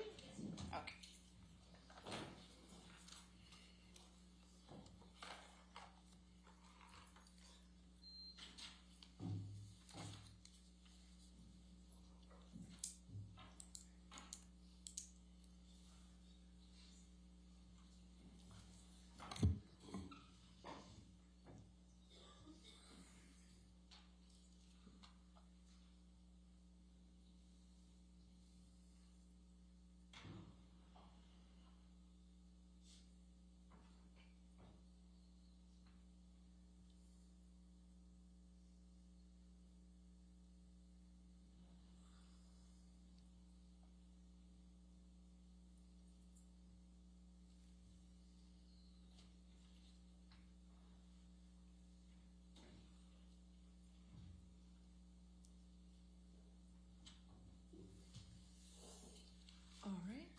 All right, Mr. Connolly, can you hear me okay? I can, yes.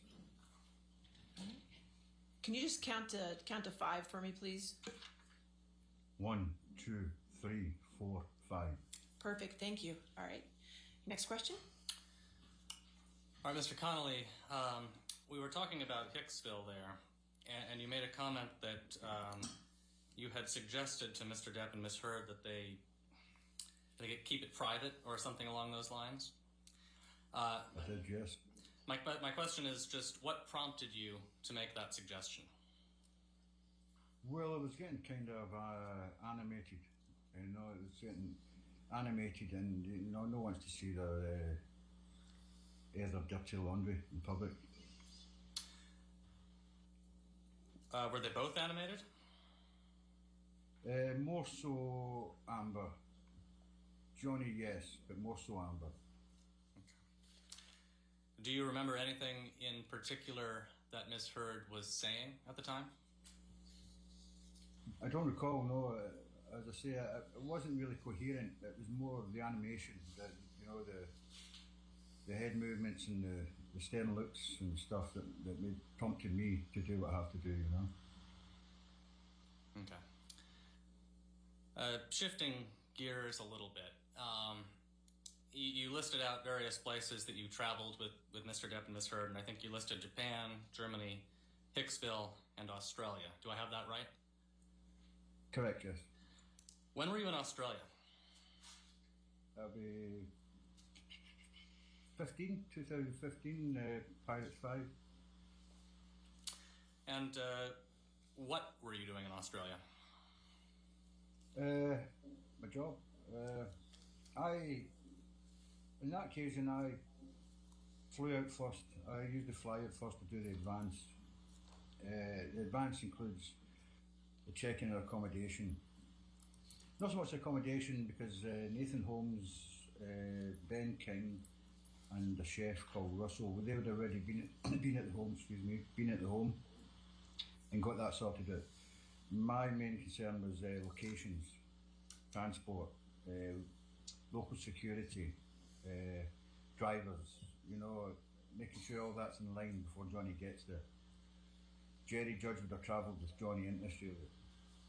On arrival, I would have picked him up at the airport, as we do, take him to the house, or whatever accommodation we're staying in, and I would have peeled off. I'd have left it at that, went back to my apartment. Johnny would have been in maybe, it could be up to a week for, you know, makeup, costume, before any shooting starts. In which time it gives me a time to run around some locations, the studio, check out the studio, the locations, as well as be around for, if Johnny wants to go for dinner at night anywhere, I would check out these places as well. Mr. Connolly, I'm sorry, I just had a little trouble hearing you there. Might be the connection, but could you speak maybe just a little bit slower? I'm sorry. Okay, as I say, my job in Australia is just to secure all the advance. So I would check out, make sure the local drivers are there, all the cars are in order, the accommodations in order, the locations for shooting are all safe, liaison with production, what's expected of them. I would pick him up at the airport when he arrives, take him to the accommodation, peel off, go and check out a few restaurants in case he wants to go out. And if nothing's happening, stand down for that evening. Does anything stand out to you about your time in Australia in 2015? Yeah, Johnny lost a finger. Yeah. Yeah, one afternoon I was instructed to go to Johnny's accommodation. Objection, and can we just approach Okay, from the- all right. Thanks. Hold on just a minute, Mr. Conley.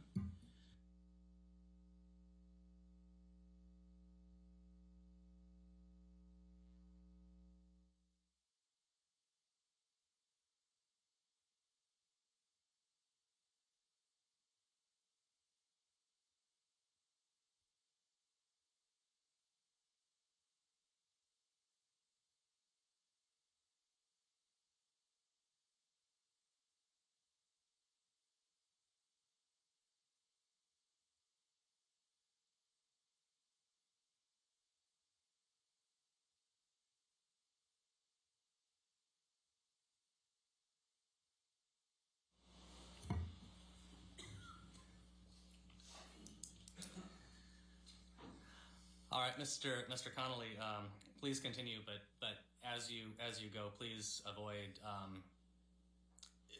discussing the substance of any communications that you had with Mr. Depp or his security, and just focus on what you observed. Okay. I arrive at Johnny's accommodation with my driver, Andrew. I noticed that there's an SUV, one of the security, the RST, resident security team, one of their vehicles is sitting outside the door with no driver. So I just assumed there's, well, something up. There's a security car there but no driver. There's, well, something up. There's a security car there but no driver. As I approach the door, I hear a muffled shouting and screaming, and you know, quite muffled though, because the entrance to this house, there's a massive oak door. I mean, it's huge, and it's got to be about 25 mil thick. So I open it, and it's chaos. It's screaming and shouting, but all I can see with my eyes is Johnny. He's wearing a jacket, a hat, and a bag with his notebooks. I always know that bag because it's a grey canvas bag. And he's sort of, you know, nursing one hand. So I'm saying, well, hey, what's going on? And it's screaming and shouting. It's madness. Amber's irate. I mean, tenacious. It's crazy stuff. Johnny's, you know, shouting back. So I've said, Johnny, let's go out, you know. That's my job, to remove him from a situation. Let's go out. I do a couple of steps with him. Johnny, give me 5 minutes, Mal. 5 minutes. Well, he's the boss, you know. There's no bullets flying. So, okay, give him 2 minutes. I say, let's go.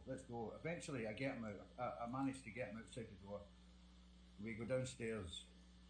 But Amber appears from somewhere. Now, I don't know if Amber was upstairs or in the room to the left or wherever, but she appears and she's screaming, you know, berating him. She's basically berating him. Yes, fuck off, she's saying, Johnny. Yeah, that's what you do. Fuck off. That's what you do all the time. That's all you ever do is fuck off. You fuck off with your guys, you're fucking coward. That's what you fucking do. You fucking coward. Yeah, fuck off with your guys, you big man, all that shit that goes with it. Gets him downstairs. By this time, Amber's on the threshold of the accommodation. And she's screaming, you know, fuck off, you fucking coward. That kind of words, you know. And I get him into the car, and I want to sit in the same. I usually sit in the front seat, shotgun, but I want to sit in the same seat at the back, so I can have a look what's going on here and have a chat and have a talk. But when I get around the car, the driver's not locked the door, so he's out the door again, and he's making his way back up the stairs. I get back round again, By the time I get to the top, there's two concrete stairs to the front door. He's just crossing the threshold, and the screaming starting again. Excuse me, Amber is screaming again. Johnny, let's go, let's go. And this time it's a wee bit more force, and I managed to actually basically pull him out of the place. Get him into the car. Doors are locked this time. Into the car, we take off. I got him back to my apartment using, a sort of secret way through the underground car park and service lifts. I get him up to my apartment. Get him into my apartment. Start washing his hand, basic triaging his hand, washing it, first aid. It's a mess. His finger's just a mess. It's like one of them cartoon exploding cigars. I always think in my mind that one of them cigars that blow up.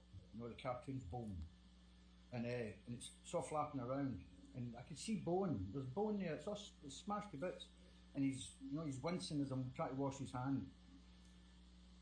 Anyway, I sit him down and I phoned Debbie the nurse, who's living in the same apartment block as me.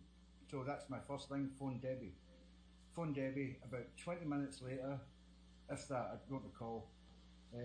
Maybe 25, maybe half an hour. But she turns up with Dr. Kipper. So Dr. Kipper does his thing. Nurse Debbie dresses it all, but Kipper is saying, right, this we have to go to the hospital with this. There's no other way. We have to go to the hospital. This has to be seriously looked at. We get to the hospital, and that's when that's when his treatment started. Okay.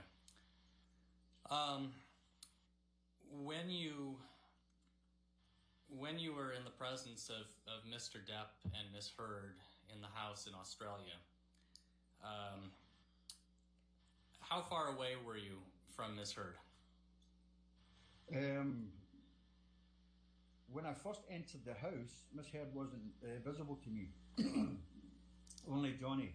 It's only when we started to leave, Misheard appeared, and she's probably, well, you're talking 2 feet, 3 feet. Did you observe any injuries on Misheard? No injuries. No injuries. I'm sorry, what was your answer? No injuries, none. Other than the injury to his finger, did you observe any injuries on Mr. Depp? No, no. Well, I say no. There was a mark in his face, and I didn't know what that was, so I never really put it down too much. But in the hospital, I took a photograph, and when I look at that photograph, I can see 2 injuries. When we're sitting in the car, hold on, Mr. Khan. Okay. Objection to the extent he's going to be talking about what the mark is on his, since he didn't see what happened and he's not a doctor, he can't describe what. That's fine, Your Honor. We can move on? Okay. Yeah. All right, next question.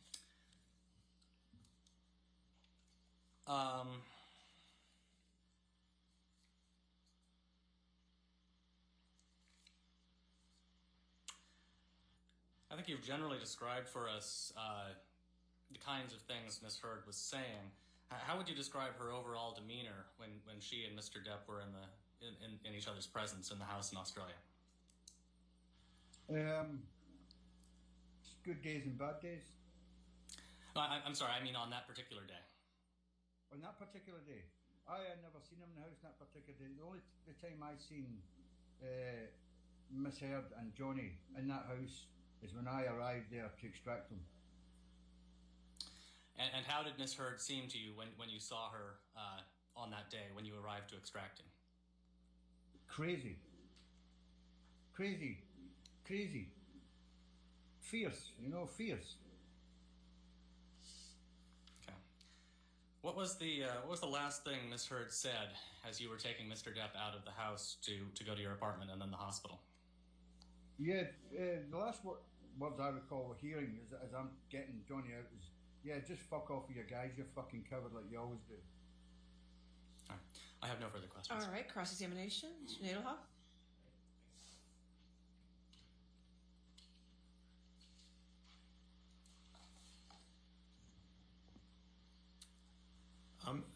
Mr. Connolly, you still work for Mr. Depp? I do, yeah. Okay. And you've worked for him now for about 18 years? No. Well, 2 years ago, you said you worked for him for 16 years, so 2 more years would be 18. No, now. I worked with him. I didn't work for him. I worked for a guy called Jerry Judge in Music and Arts. Johnny Depp never paid me. Johnny Depp started paying me 2 years ago. Okay, so now you're being, so you were working, Jerry Judge was your boss until he passed away, is that right? Correct. Okay. And now you get paid directly by Mr. Depp, correct? Right. And you're paid a salary by Mr. Depp? No. Okay. And Mr. Depp's also provided you gifts, correct? Gifts? Gifts. Money, gift. Yes. And, No. Yes, Johnny's given me gifts. I've given Johnny gifts. and he's given you gifts over $8,500, correct? $8,500. Yeah. He gave me a lot more than that. Okay. And you're loyal to Mr. Depp, right? Yes, of course I'm loyal to Mr. Depp. I'd be loyal to you if I was working for you. Okay. Now, going to Australia, you said you went to Australia in 2015 with Mr. Depp, correct? Or you went before Mr. Depp, but you were there to work for Mr. Depp, correct? Correct. And Jerry Judge was also there? Not when I arrived, no. But Jerry Judge was eventually in Australia, correct? Right. And Nathan Holmes was also in Australia as well, right? Correct. And Mr. Depp came to Australia in February of 2015, correct? Correct. And when Mr. Depp first came to Australia, Amber was not with Mr. Depp, right? I don't recall. I don't recall if Amber arrived with Johnny or Amber arrived later. You don't know one way or the other? No. And Mr. Depp stayed in a house in Australia, correct? Correct. And you and the security team were about 40 minutes away from the house Mr. Depp was renting, correct? 25, 30. 30, 40. Yeah, you're correct. If it's a traffic day, yeah, 40 minutes at most. And alcohol was in the house in Australia, correct? Correct. And Mr. Depp consumed alcohol before Amber arrived in Australia, isn't that right? Yeah, he would have done, yes. Okay. And you know if Mr. Depp consumed illegal drugs before Amber arrived in Australia? I'm going to object to speculation. I wouldn't know. Overruled all that. Good. And do you know if Mr. Depp spent any time with Marilyn Manson in Australia before Amber arrived? Don't recall. I don't recall Marilyn Manson being there. So you don't. So as Mr. Depp's security, you don't know if Mr. Depp was with Marilyn Manson at any time. I left Australia to smuggle 2 dogs back out of Australia back to the. No. I'm talking about it. I'm talking about in the beginning of March 2015. You were that. You were. Marilyn Manson. You don't know one way or the other. No. Were you seeing Mr. Depp every day? In early Not March at the beginning, 2015. No, not at the beginning. I had other duties. Okay. So you don't know what Mr. Depp was doing at that time, correct? No, I wasn't with him. Okay. And you don't know when Amber arrived in Australia, correct? No. Okay. But you do know that Amber stayed with Mr. Depp, right? Yes. Okay. And you talked about a resident security team that was at the Australia house, is that right? That's correct. And were there about 4? Was there anyone from the resident security team in the house when you arrived on March 8th, 2015? No. Okay. And the resident security team, is it your understanding that they were there, that they were kind of guarding the house? They would have been in the grounds, but the substantial grounds, real substantial grounds. They would have been at the grounds somewhere. But they didn't go into the house on March 8th, correct? I don't know. I never seen them in the house. Okay. And so when you arrived at the house and went in, was it just Mr. Depp and Amber Heard? Just Mr. Depp and Amber Heard. Okay. And There before may you, have been someone else there. I never visibly seen anyone else. I wasn't there long enough to chat to anybody. and when you arrived at the house, you could hear a ruckus, correct? Yes. Well, yes, I could hear. I could hear. Definitely hear something through the door. Yeah. But you said the door was so thick you couldn't hear the actual words that were being said. Is that right? No, just a shouting. And then you went in the house and saw Mr. Depp in the foyer, correct? Yes, correct. And Mr. Depp was trying to urinate in the foyer, wasn't he? No. Mr. Depp had his penis out of his Objection. pants, didn't he? I think I would remember Relevance. seeing Mr. Depp's penis. I'll allow. Next question. And you were trying to get Mr. Depp out of the house, correct? Correct, I was trying to get Mr. Depp out of the house, yes. And Mr. Depp was refusing to leave the house, was he not? Not so much refused, he just wanted 2 minutes to say his piece. You took Mr. Depp's arm to try to move him out, but he broke away, isn't that right? Yes. Okay. I mean, so he was strong enough to break away from your grip, correct? No. So you had his arm and he broke away, though, correct? No. Isn't that what you just said? No, I let him go. You let go. But it wasn't He's my easy. boss. It wasn't I'm not easy. going to drag him by it. So Mr. Depp's your boss. You'll do what Mr. Depp wants, correct? No. It's not easy to get Mr. Depp out of the house, correct? It's not easy. Okay. Now, can we play Exhibit 380A, which is already in evidence? Plaintiffs or defendants? I'm sorry. It's Defendant's Exhibit 380A. It's 388. What is this? Sorry, what is this? And this is a recording from Australia, and it's just of Mr. Depp. I don't think that's in evidence, Your Honor. Hold on. It's not in evidence. Our Plaintiff's Exhibit 380A. I don't believe there are any recordings from Australia in evidence, Your Honor. I don't have anything in evidence. There definitely is. It's just of Mr. Depp. We can. I don't have 380 in evidence. It's 380A. 380. I have. Jamie says it was ID'd but never admitted. It was never admitted. It was. Your Honor, the recordings from Australia have other voices on them. and We're only they asking also- for the. It's only the clip of Mr. Depp. Okay, wait. Well, I I have. also- I have. It's actually plaintiffs 380A, minute 33 to 34. What's the foundation for using it with this witness? He was at the house. It's in evidence. It's in That's evidence. fine. So you're playing that clip, correct? Correct. That is on plaintiffs.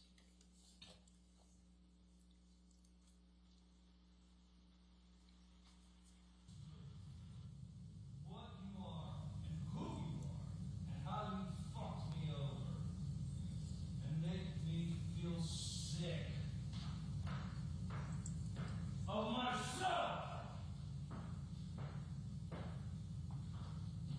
There's still a lot left in the day. Maybe you should dye your hair. I see rose. Did you hear that, Mr. Connolly? I did, yes. And that was the sort of condition Mr. Depp was in when you saw him at the house, correct? Yes. Mr. Depp was upset and angry when you saw him at the house, correct? Absolutely, yes. Okay. Now, did you take Mr. Depp to the hospital? Along with others, yes. Is it your testimony that Mr. Depp was coherent at the hospital? Yes. Let's show Defendant's Exhibit 370, and I'd just like you to look at something for a moment.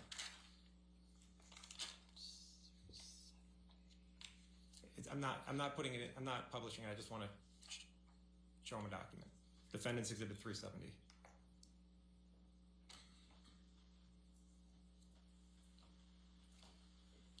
Your Honor, I'm going to object on foundation grounds. The witness is not even copied on this document. I'm going to ask him a question and ask him if it refreshes his recollection. That's all I was going to ask him about. I can use any document to refresh. Wait, you want to approach for a second? Just see what we're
take it down.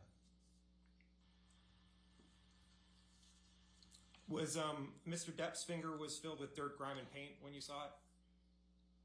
Yes.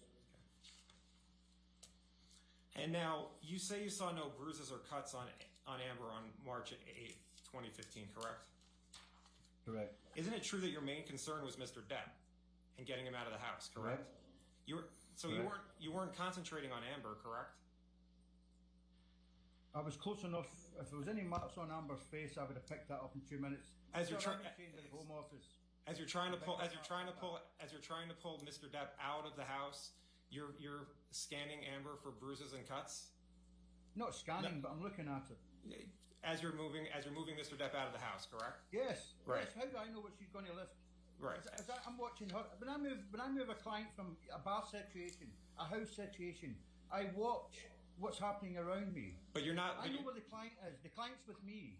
Right. The client was with you, and you're not scanning. You didn't scan Miss Heard's body for. I scan everything. You scanned everything on her body.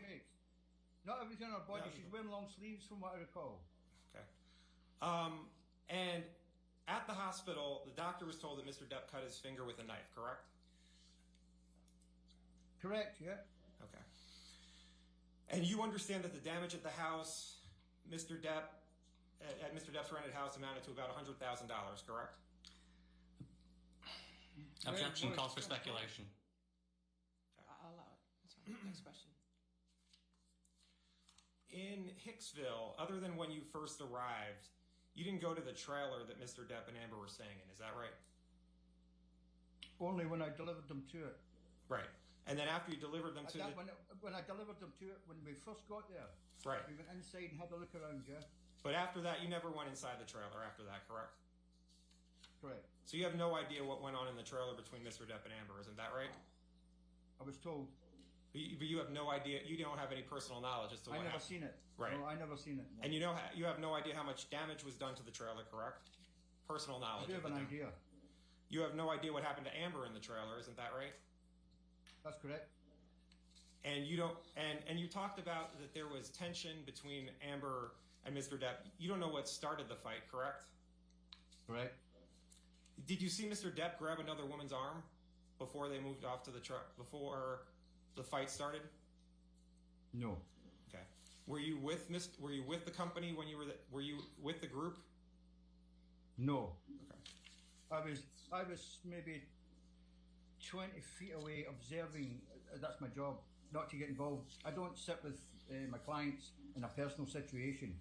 I've just observed. Now, you testified that at times you saw marks and bruises on Mr. Depp, a fat lip, I think you said. You don't have dates for those times that you saw that, right? I don't recall. No, you're talking. That's a long time ago. You know, it's right.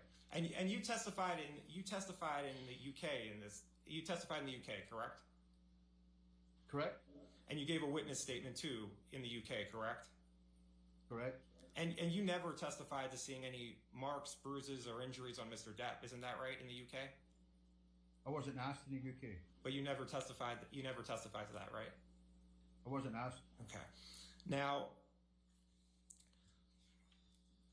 you talked about a private plane that you saw a plastic lighter bounce off of Mr. Depp's chest, correct? Correct.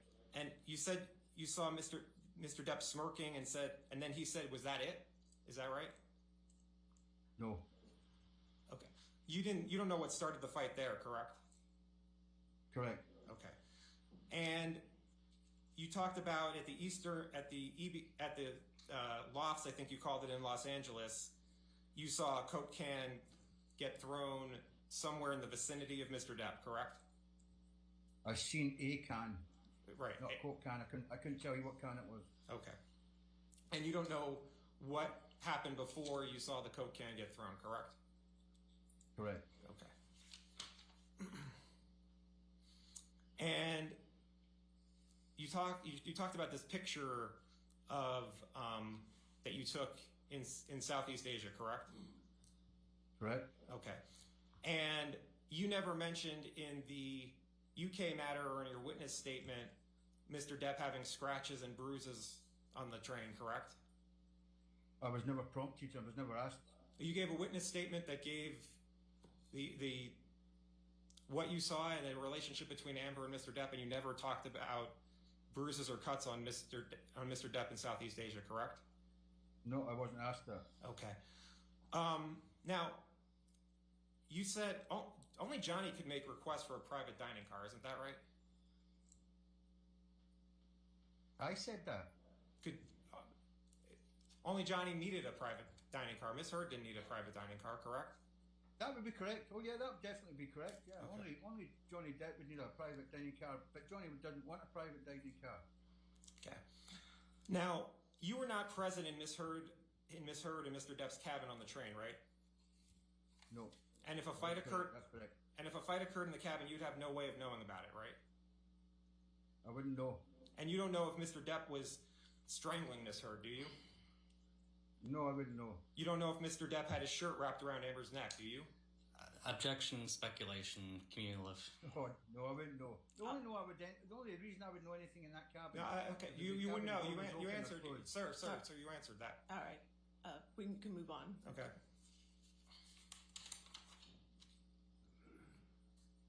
And if we could put up, please, Plaintiff's Exhibit 120, and this is at 190, and I believe 120 has been in evidence before. Well, I have 120A, 120B, and 120C. So I think this would be 120D, if it... 120D? Yeah. Okay. D. And I would... Mr. Connolly, I'm asking you questions about the fourth one down. Do you see that? Yeah, it's not very clear though. I can't. I'm going It's to tiny. objection. The document is hearsay. I don't know what the exception would be. Okay, hold. If you want to come forward, let's.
Take it down.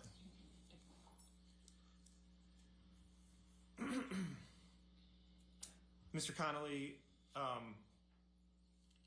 you agree that Ms. Heard's been nothing but respectful and professional to you, correct? Absolutely. Right. Okay. Thank you. I have nothing further. All right, redirect.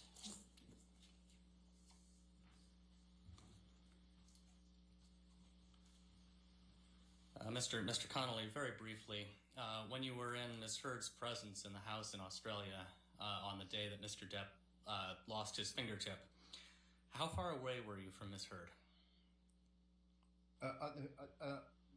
On the exit, on the egress, about 3 feet, 4 feet at the most. Can you estimate for us about how long you were in Ms. Heard's presence? Oh, you know what? Best way to do this is think about it and count it out, okay?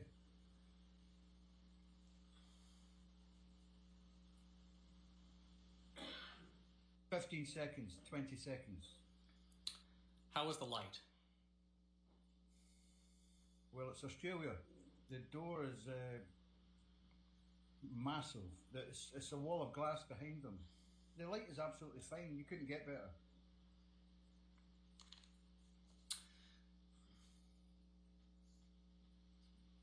All right, I have nothing further. All right. Is this a witness subject to recall? I think so. Yes, Your Honor. All right. Mr. Connolly, since you're subject to recall, do not discuss your testimony with anybody and don't watch anything about this case, okay? But you're free to log off Of course, today. Your Honor, yeah. All right. You're free to log off today, though, Thank sir. you. Thank you. Have a good day. Thank you, Your Honor.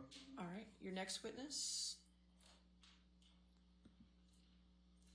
Starling Jenkins, Your Honor. Mr. Jenkins. Yeah. Mr. Jenkins, can you hear me, sir? Afternoon. Yes, I can, Your Honor. All right, perfect. Thank you, sir. All right. If you raise your right hand for me, do you swear or affirm to tell the truth under penalty of law? I do. All right, thank you, sir. Good morning, Mr. Jenkins. Can you hear me okay? Yes, I can.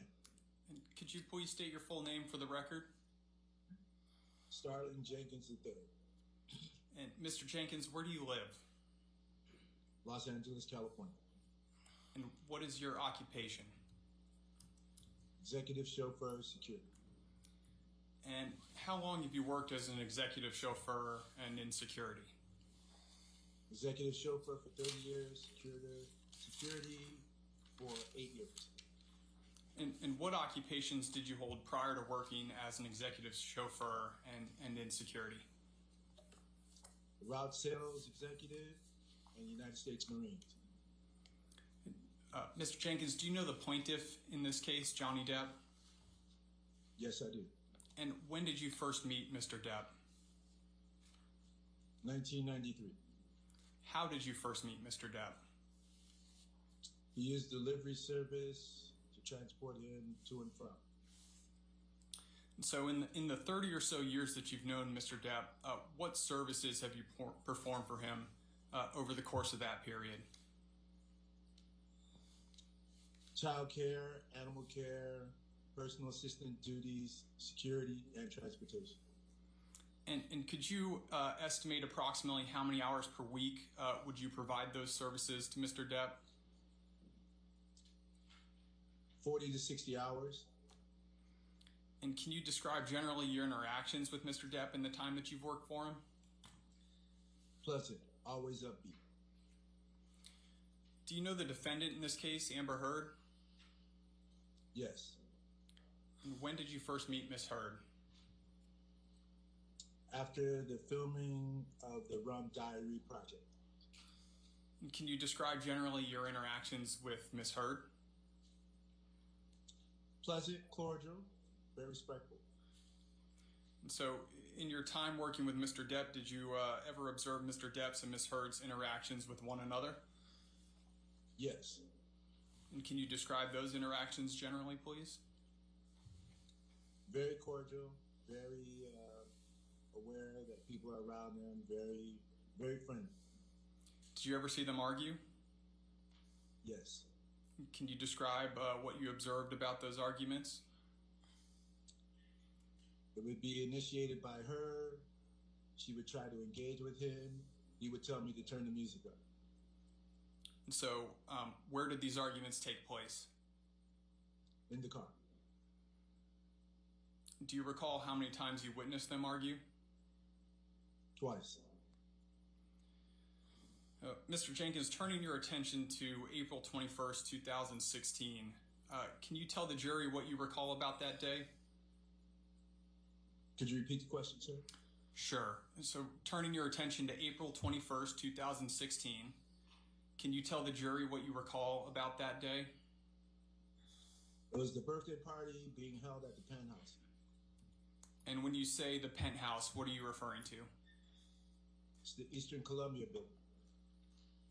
And what were you doing that evening? That evening, I was assigned security on the detail. Were you inside the residence while the birthday party was taking place? I was in the CP, the command post that's stationed on the same floor, right outside of the elevators. And did you interact with Misheard at all that evening? Yes, I did. Can In you regards to getting her clients keys, parking, making sure no one else was on the floor that wasn't invited to the party. Were there any issues at the birthday party at the time that you were present at the penthouses? No issues except for the boss did not show up. And do you recall what time you left that day? 11:15 p.m. that evening. And Mr. Jenkins, what happened the next day, April 22nd, 2016? I arrived early, 10:45. Went upstairs to the penthouse. I was informed by Amber that she got in a fight with Johnny last night. She threw his personal property over the balcony into the streets, 9th and Broadway. And when you say personal property, what are you referring to? His phone, wallet, credit cards, passports, everything that's in his wallet. Did Ms. Heard say anything else to you about this altercation? Nothing except they were fighting. So what did you do after Ms. Heard informed you that she had thrown Mr. Depp's personal property off the balcony? Formulated a plan with Norm from the office to use the Find My Phone app, hit the streets, and try to get lucky. Did you end up finding Mr. Depp's phone? Yes, I did. In Skid Row, probably 6 miles from the house. And who had the phone? A homeless gentleman, unhoused gentleman. I approached him about the phone. He was honest. He returned it. I gave him a reward for it. And what was the reward? $420, chicken tacos, chips, apples, Fiji water. So after finding Mr. Depp's phone, what did you do? I returned to the penthouse, showed the phone to Amber that I retrieved it. I left it in the CP for the evening security to return it to Mr. Depp. So after figuring out things with the phone, what happened next? What happened next is I walked Amber to the car. We got everybody in the car. She's on her way to Coachella. I went back to the penthouse to retrieve the dogs and the luggage. Were you also going to Coachella with Ms. Heard? Yes, I was. I was the transportation for Amber and her friends while she was at Coachella. So how did you get to Coachella? Drove the SUV provided by Johnny, put the animals and all the luggage in, and headed out to the venue. And the morning of April 22nd, did you see any injuries on Ms. Heard? No marks, no injuries. And so driving out to Coachella, did anyone drive with you? I was in the car alone except for the animals. And how did Ms. Heard get to Coachella? She drove a Mustang. Was anyone else in her car? She was with, I believe, her sister and one other friend, her assistant, Savannah. And do you know how many days Ms. Heard and her friends were planning to stay at Coachella? So the following Monday, I believe it's the 25th of April, we departed. And do you recall where Ms. Heard was staying at Coachella? We were staying at the Parker boutique hotels there in Palm Springs, outside of Coachella. Were you also staying at the Parker Hotel? I also stayed there. And so did you attend Coachella for work or for pleasure? For work. And what was your job that weekend? Provide security and transportation, animal care, Amber's rolling assistant, take care of her, whatever she needed while she was there at the Parker or in out traveling. Do you recall what time approximately you arrived at the Parker Hotel on April 22nd? Around 5:30ish, maybe 5:45. And what did Ms. Heard and her friends do that evening, April 22nd? That evening, we arrived. We were assigned the rooms. We went with the staff of the Parker Hotel around to the suites where we were staying. They let us in. We let all the luggage in, and we proceeded to plan for that evening to depart by 7:15ish to get to the festival day. And how did Miss Heard and her friends get from the hotel to the festival that evening? I drove them directly to there. And did you have any discussions with Miss Heard on the way to Coachella that evening? We had a conversation pertaining to the surprise she left in the boss's bed prior to leaving the apartment. And when you refer to the surprise in the boss's bed, what are you referring to? The defecation. And what did Miss Heard say about the defecation in Mr. Depp's bed? A horrible practical joke gone wrong. Mr. Jenkins, what observations did you make about Miss Heard at Coachella in April 2016? She had no worries. She was there to whoop it up. It's her birthday. She's with her friends. And how often were you with her that weekend? Was with her every day. She went to the venue from the time that we interacted with the wallet incident, the night before at the party, all the way until Monday. We returned with the pets and the luggage. And did you observe anything about Miss Heard's health that weekend? She got sick. Do you know Got sick at the venue second night. Do you know what caused Miss Heard to be sick? She was eating the magic mushrooms and drinking red wine on an empty stomach. And how do you know that she drank red wine and took magic mushrooms? I saw the room service, and I went to their room to collect them to take them out that evening. So is that something? In the car. Excuse me. Is that something you witnessed? I witnessed it. And what did you do in response to Miss Heard being sick at Coachella? I collected her, got her in the vehicle. She didn't want anyone else to know that she was sick. Take her back to the Parker alone. I took her to the 7-Eleven where I retrieved hydrating fluids, Advil, and let her have those. Got her back to the Parker, got her into the suite, and then went back to pick up everyone else. And Mr. Jenkins, when you said Miss Heard got sick, do you recall what her symptoms were? Yeah, she was throwing up. Mr. Jenkins, did you see any injuries of any kind on Miss Heard April 22nd, 2016? No injuries. I'll sustain. So I asked. What about the rest of that weekend, Mr. Jenkins? Any injuries that you saw? No injuries. Have you ever witnessed any physical abuse between Mr. Depp and Miss Heard? No. Thank you, Mr. Jenkins. Nothing further. All right, cross-examination.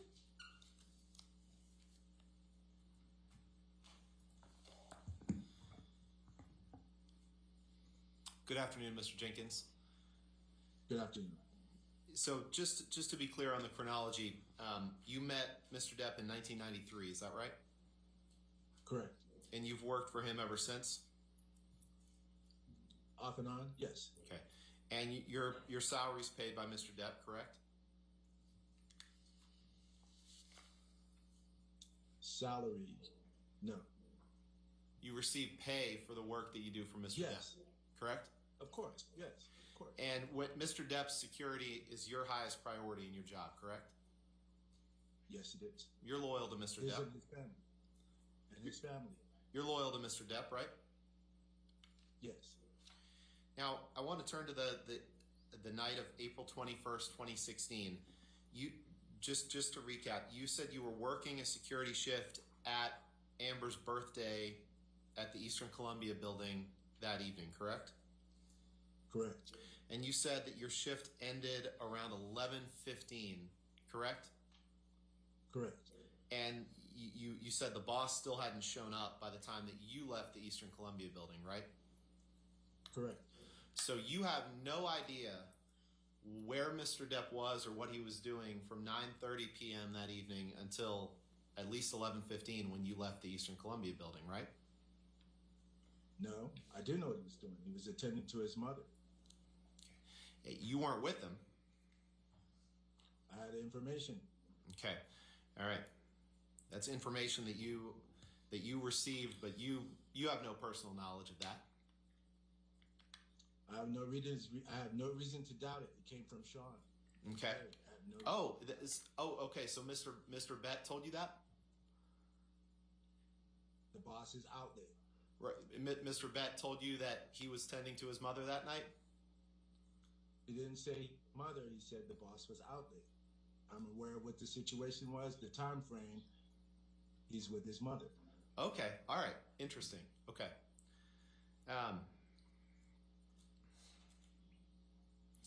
And did you have any understanding that he had a meeting with his new business manager earlier that evening where he was told that he was running out of money and that his taxes hadn't been paid in years? Did you have any understanding of that? Objection. Or anyone else? Objection.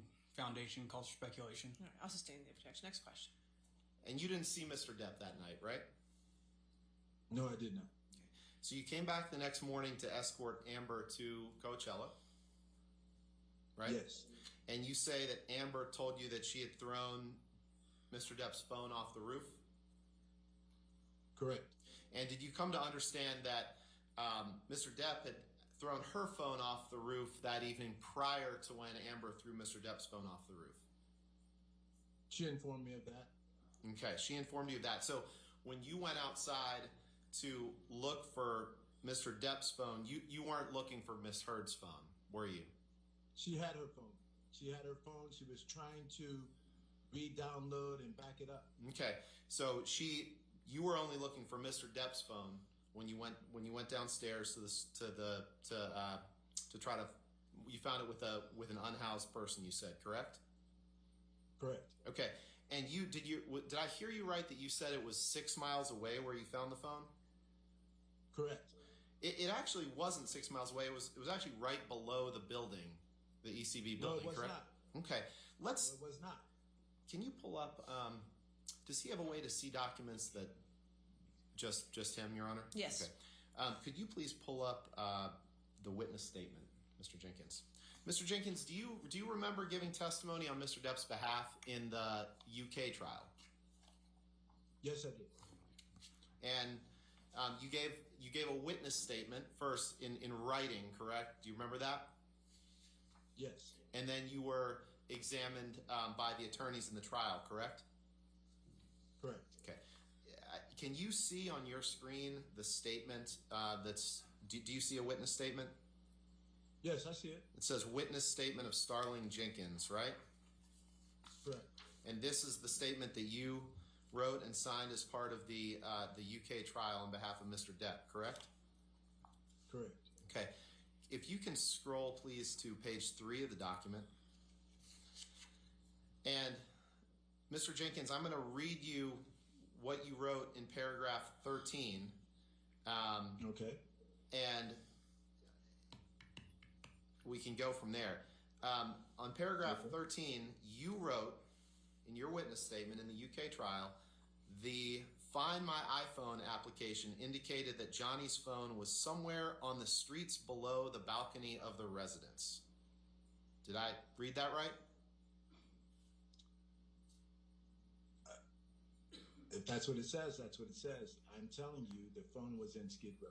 Okay, I have so a photo of the gentleman that found it. I have the location where the phone was found. isn't Skid Row just a few blocks away from the Eastern Columbia building? No, it's on 6th and Main, I guess, depending on what area you are. Okay, so one of these two sworn statements, either what you just said in court just now that it was found 6 miles away, or this, one of these is false, correct?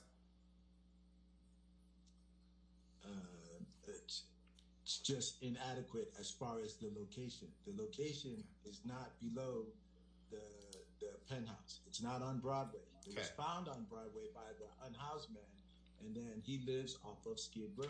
Okay. Now let's move on to Coachella, please. You were with Amber and her friends that weekend at Coachella, and you testified a little bit about what you saw. Is it fair to say that Amber and her friends were having a good time that weekend? Yes, sir. And there were thousands of other people at that music festival too, correct? Correct. Okay. Were you aware that Amber's sister Whitney was pregnant and sober that weekend? Wasn't my information, wasn't my knowledge. Were you aware that Amber's sister Whitney threw up in a parking lot that weekend? No. Okay. To your knowledge and understanding, Mr. Jenkins, there's nothing wrong with wanting to spend time with your friends at a music festival after being abused by your husband, right?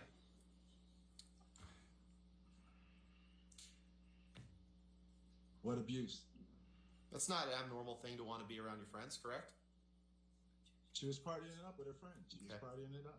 And you said you didn't hear anything about, she didn't say anything to you about domestic violence having taken place, correct? Nothing in the car pertaining to that. Would it surprise you that she might not want to talk to someone who had worked for her husband for around 23 years at that point about domestic violence? Would that surprise you? Objection, speculation, Your Honor. Sustain the objection. Next question. Misheard texted you on May 12th, 2016, asking you to call her, correct? Correct. And you did not bother to respond to that text, correct? Correct. And that was the last communication that you had with her, correct? Correct. Now, you weren't, just to be clear, you weren't at Amber's house on Orange Avenue in March 2013 when Johnny was there, correct? I might have driven him to the location. I'm familiar with the address. But you didn't enter the house at any point in March 2013, correct? Depending on if he had luggage or gifts going upstairs, I might have. But you didn't hang out with him inside the house, right? Hurry up and wait in the car, sir. And you weren't at the Hicksville Trailer Palace in late May or early June 2013, right? No. You weren't on a plane flight from Boston to Los Angeles in May 2014, correct? With Johnny and Amber. You weren't with Mr. Depp and Amber in the Bahamas in August 2014, correct? Correct. You weren't with Mr. Depp and Amber in Tokyo in January 2015, correct? No, I was not there. Correct. You weren't with Mr. Depp and Amber in Australia in March 2015, correct? Correct. You weren't at Thanksgiving with them in Penthouse 5 of the Eastern Columbia building in November 2015, correct? I believe I was there. You didn't. I might You have weren't. been assigned detail. I don't have the schedule, but I might have been assigned the detail of it. You were. Thanksgiving, it's a holiday. Sure. You don't have any specific recollection of that one way or the other, though, correct? I would probably say I was on duty that day. Okay. It's the holiday. Okay. You weren't celebrating Thanksgiving in Penthouse 5 with them that evening, correct? I was in the CP. Okay, and that's a separate room, correct? Separate room on the same level, correct. And you weren't in the Bahamas in late December 2015, correct? With them? Correct. You weren't in the ECB with just the two of them the night of December 15th, 2015, correct? That is right before the Christmas party, I believe. Correct. And finally, you weren't in the penthouse of the Eastern Columbia building on the night of May 21st, 2016 with Mr. Depp and Misheard, correct? Correct. And you'd agree that you have no personal knowledge of what went on between Mr. Depp and Misheard behind closed doors, correct? Correct. Nothing further. Thank you. All right, redirect.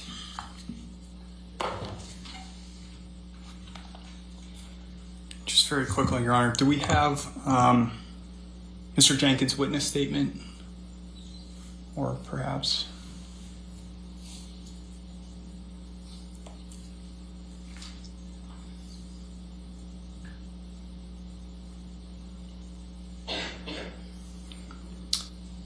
And if we could go to the third page, please. Mr. Jenkins, directing your attention to paragraph 13, which Mr. Rottenborn had you look at just a second ago. Yes. He read the first sentence of that witness statement. The Find My iPhone application indicated that Johnny's phone was somewhere on the streets below the balcony of the residence. walked out. Could you please read for the jury the second part of that paragraph? I walked out onto the street, did not see the phone. I then asked several homeless people if they had the phone. One homeless man admitted to me that he had the phone, returned the phone to me in exchange for the following: $425 in cash, 3 chicken tacos, 2 bags of chips, 2 apples, 4 bottles of water. And so do you recall where you found the iPhone that day? Yes, I do. Objection asked and answered. All right, I'll sustain the objection. Next question.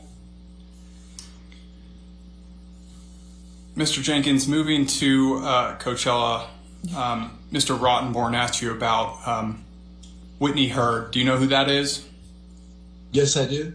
Do you know the difference between Whitney Heard and Amber Heard? Yes, I do. And who was sick that day? One is the boss's wife. One is the boss's sister-in-law. Who was sick that day at Coachella? Amber was sick. Thank you. Nothing further. All right, is this witness subject to recall? No, Your Honor. All right, Mr. Jenkins, you're free from testimony, and therefore you're free to do whatever you need to do, or you can watch the proceedings. It's up to you. But you're done for today, though. Thank you, sir. Thank you, Your Honor. Thank you to the court. All right, have a good day. You also. All right. All right, I think it's close enough to 5:30 that I think we've had enough of a week. Ladies and gentlemen, at this time, we're going to go ahead and be done with the testimony for this week. Although, since I won't see you till Monday, I want to give you the long jury instruction that I give you every Thursday evening, just so we all remember our responsibilities, okay? So at this time, remember that you are not to read anything about this case. You are not to watch anything about this case. You are not to listen to anything about this case. This applies to television, newspapers, magazines, the internet, and any online sites. Further, you are not to read, watch, or listen to anything about this case on any social networking sites such as Twitter, Facebook, Instagram, Snapchat, blogs, or similar sites. In addition, you must not communicate with anyone about the case, whether in person, over the phone, by email, text, or instant messaging, or by any other electronic or non-electronic means. This includes your friends, family, coworkers, acquaintances, and strangers. I also instruct you that you cannot do any research or make inquiries about this case, whether online or by any other means. For example, you cannot look information up on the internet that is related to this case or related to the persons involved in this case, nor may you consult dictionaries or other reference materials. What you learn about this case is limited to what you learn in the 4 walls of this courtroom when proceedings are underway. You also may not communicate about this case or the persons involved in this case with your fellow jurors, okay? Hope you have a good weekend. It's supposed to be great weather on Saturday. Go outside, get some fresh air, okay? And just enjoy your weekend, and we'll see you back Monday at 10, okay? Thank you so much.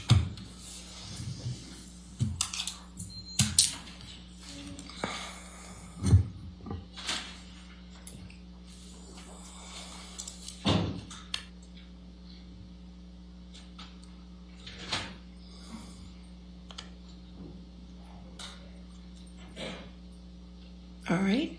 And as always, Mr. Depp and Misheard, please do not do any posting on social media and do not talk to the press. I appreciate it. And have a good weekend. For the attorneys, tomorrow. What time? How many? Did we do our homework this week? Yes? We did. Work in progress. Okay, so are we still doing 19 tomorrow?